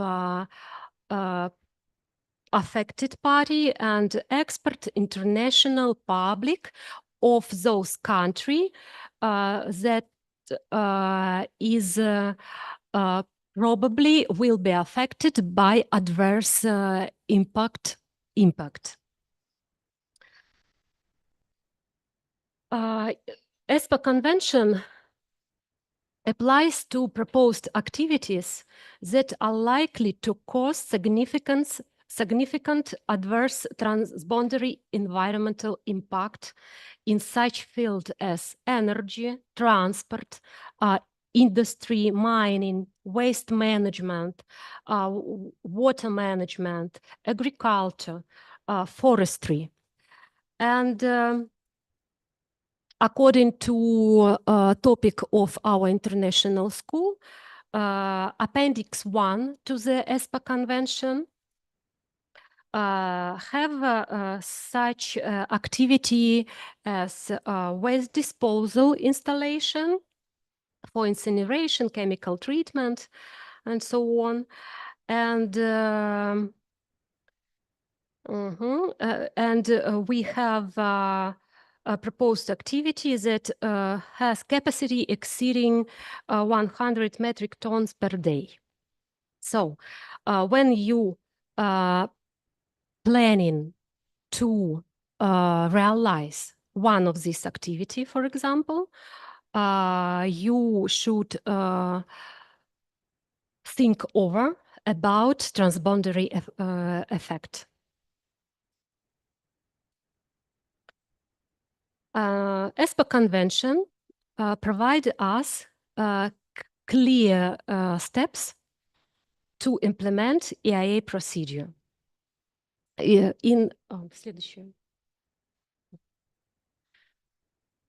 You can see the steps on this slide, and now we are talking about all the steps more precisely. So, следующий.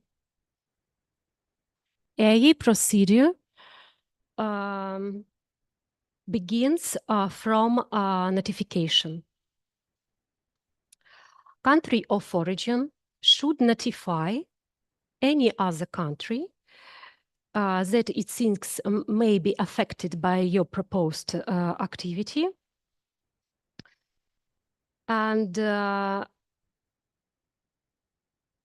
according to convention, you should notify only the parties of convention. But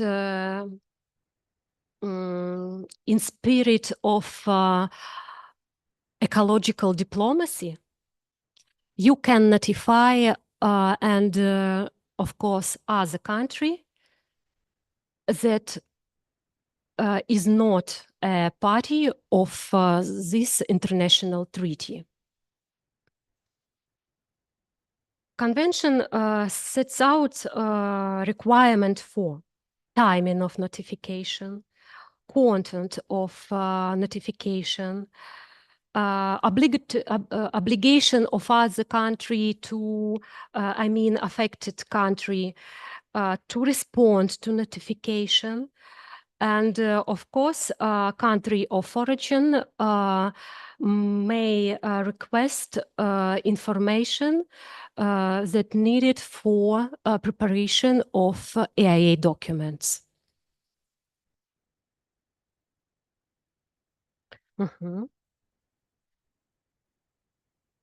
First of all, notifications should contain information about nature of proposed activity. We inform about whether the activity is listed in Appendix 1 of Convention, scope and scale of the activity, what size, what production capacity, technology description of the activity, information about location and about location of proposed activity, rationale for location, any maps and pictorial documents, and time frame for proposed activity. I mean, lifetime of your plant, of your disposal, and so on. Of course, you you should, according to convention, present information regarding expected environmental impacts. But in the initial stage of procedure, your assessment will be very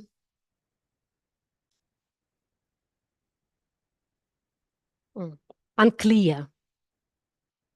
And of course, you can provide common information about scope of assessment, that you can inform that you will, for example, assess cumulative impacts. And for example, you inform about that impacts on atmosphere, water, lands will be assessed. Of course, you inform about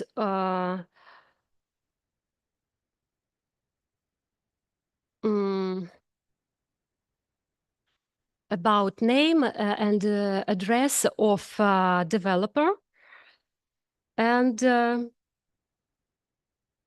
maybe in this stage, I mean stage of notification, you already have, for example, program for AIA or scoping report on AIA, and you can provide this document with a notification about proposed activity.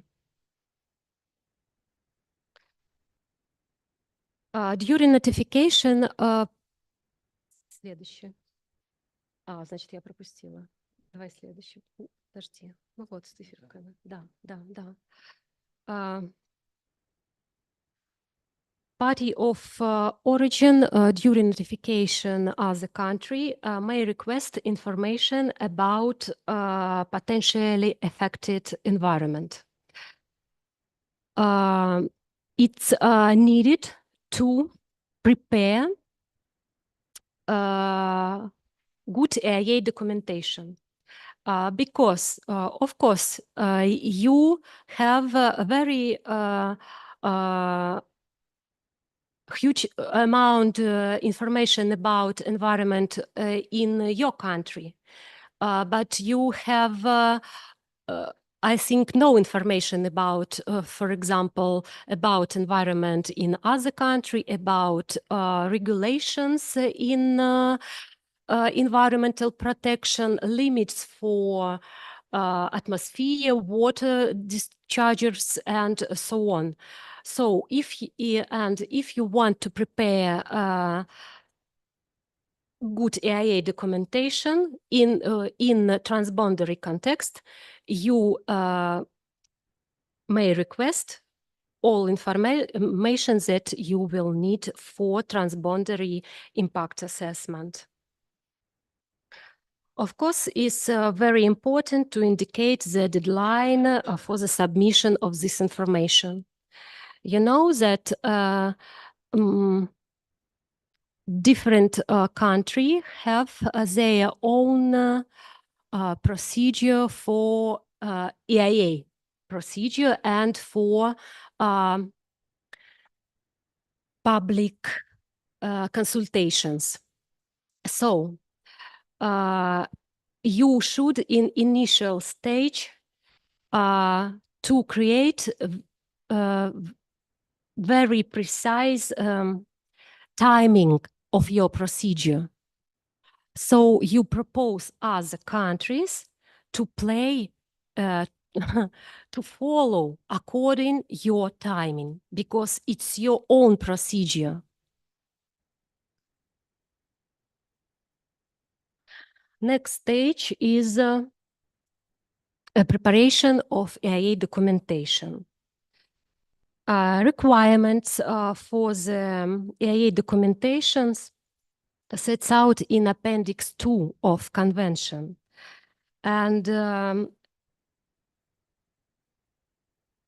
EIA documentation should contain, of course, description of proposed activity. Of course, description of reasonable alternatives and the no-action alternatives. A description of the environment likely to be significantly affected. Information about potential environmental impact, mitigation measures, predictive measures. Of course, we should agree about carrying out post-project analysis on these stages. And non-technically summary usually prepared for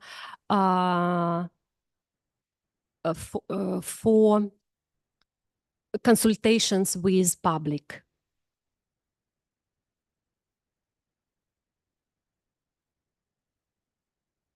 Preparation of EIA documentation begins from scoping procedure, and during this stage, country prepared a scoping report. It's some kind of basis for discussion before we start prepare a full environmental statement. As I said earlier, in different countries, it may be scoping report, EIA program, and so on. In different countries, in some country, this kind of document prepared by competent authority, in some country by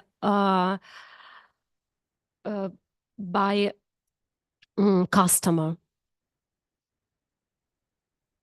Scoping procedure allows us to ensure that all aspects are taken into account before preferred option has been chosen.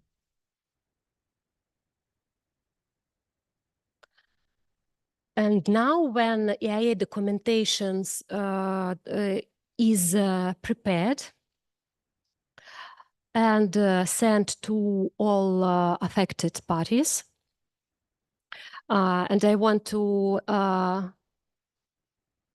do some remarks about one activity that I was engaged very closely, Belarusian nuclear power plant. As you know, that during EIA procedure for Belarusian NPP,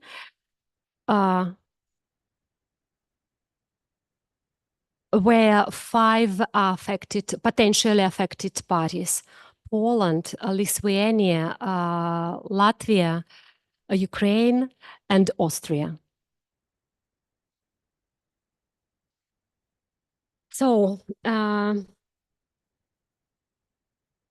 after preparation of EIA documentation, we will start a consultation between countries.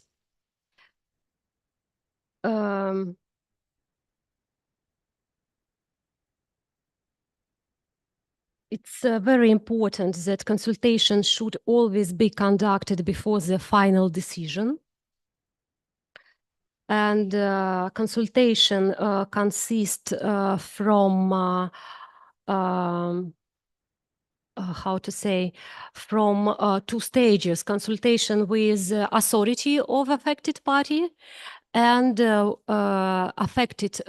authority of affected party should organize public participation in the EIA procedure. And during consultation, we discussed possible alternatives of the proposed activities. For example, technological, geographical, and so on. Forms of possible mutual assistance on reducing impact. We are talking about methods of monitoring. We decide to provide or not provide post-project analysis. And we are talking about mitigation measures and so on. And when we are talking about official consultations, it's important to understand that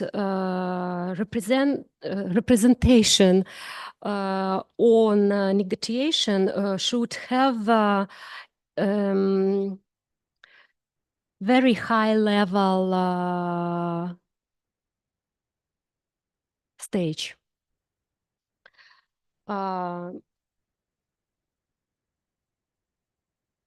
Of course, authority, governmental authority of affected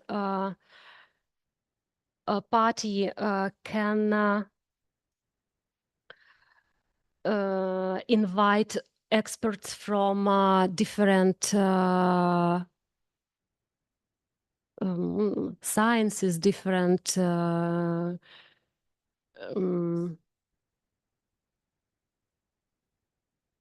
yes. And consultation may be done by writing or meeting. And different forms include joint body. And according to my experience, joint body are created for post-project analysis, not for consultation. Meeting of experts, you can do it by electronic meetings. And so on.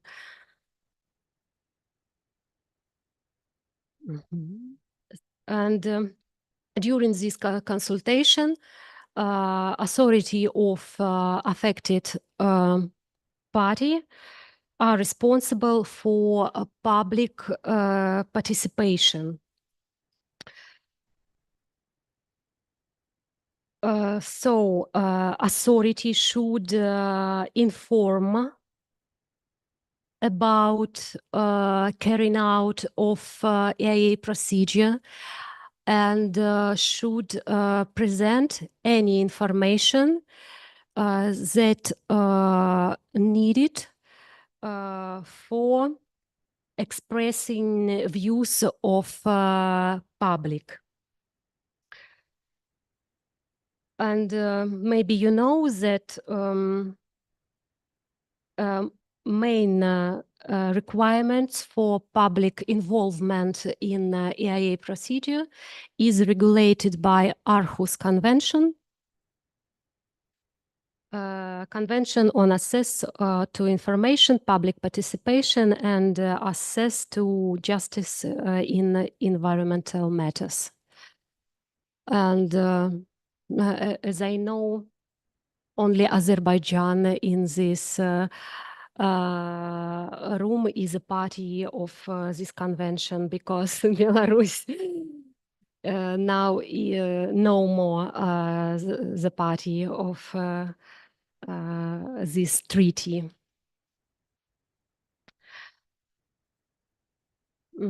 So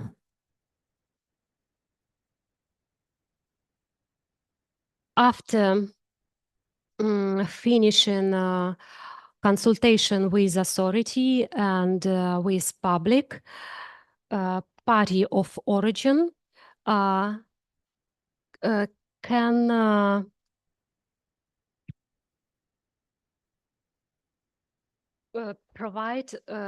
can establish a final decision. In different country, it's different documents, and it could, for example, it could be a decision on environmental impact, conclusion of environmental expertise, decree on construction of this proposed activity, and so on. When final decision is established, party of origin should provide this decision to all affected parties that were involved in transboundary EIA procedure. And of course, final decision should contain all result of your consultation with other parties. And after that, you can provide this final decision to all parties.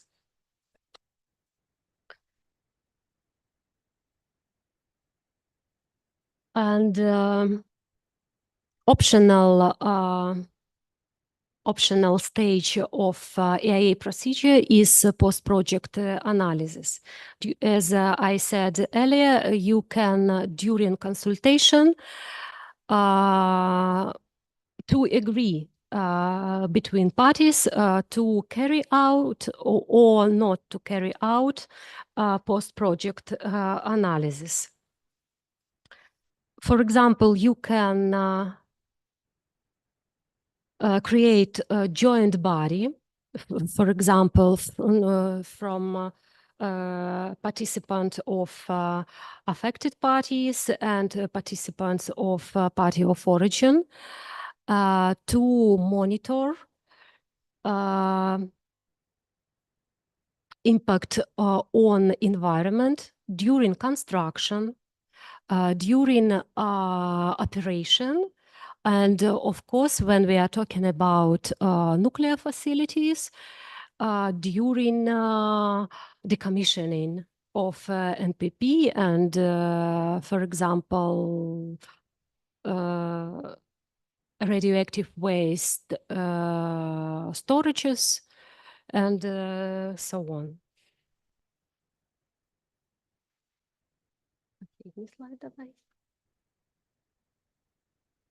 So, many of you can say that it's blah blah blah. Why EIA? It's not important. I want to construct this plan, and I will do it. No matter EIA. It's only for maybe some political stories and so on. But we have a lot of opportunities when we are carrying out EIA procedures. First of all, it's transparency of information. Yes, we live in a modern world, and information is our treasure. Yes. And it's very important to be transparent to your border countries. because of environmental diplomacy and, for example, development of international cooperation and so on. You have, for example, very regulated procedure for consultation with authorities and public of other countries. And it's very important to understand that if you do some steps on early stages of decision making, you will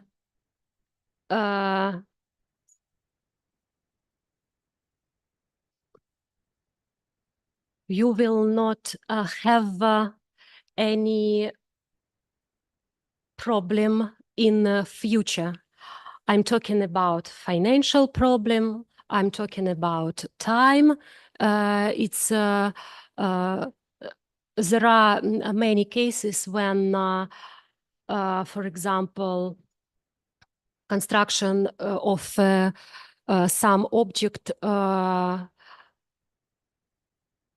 stopped because country have some problems with the EIA procedure. And I hope, I believe that my information was very suitable for you, and you will use it in your professional activities. And my last slide. Suleiman, you know it.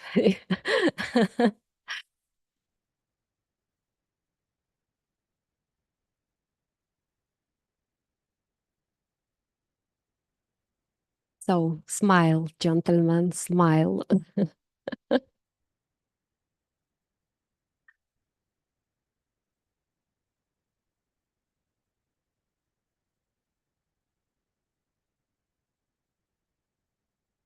So if you have any question, please ask and I will try to answer.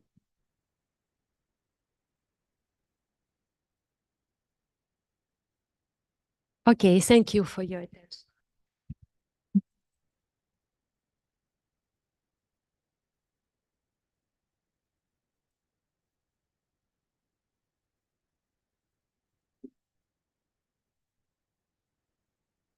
Вот, я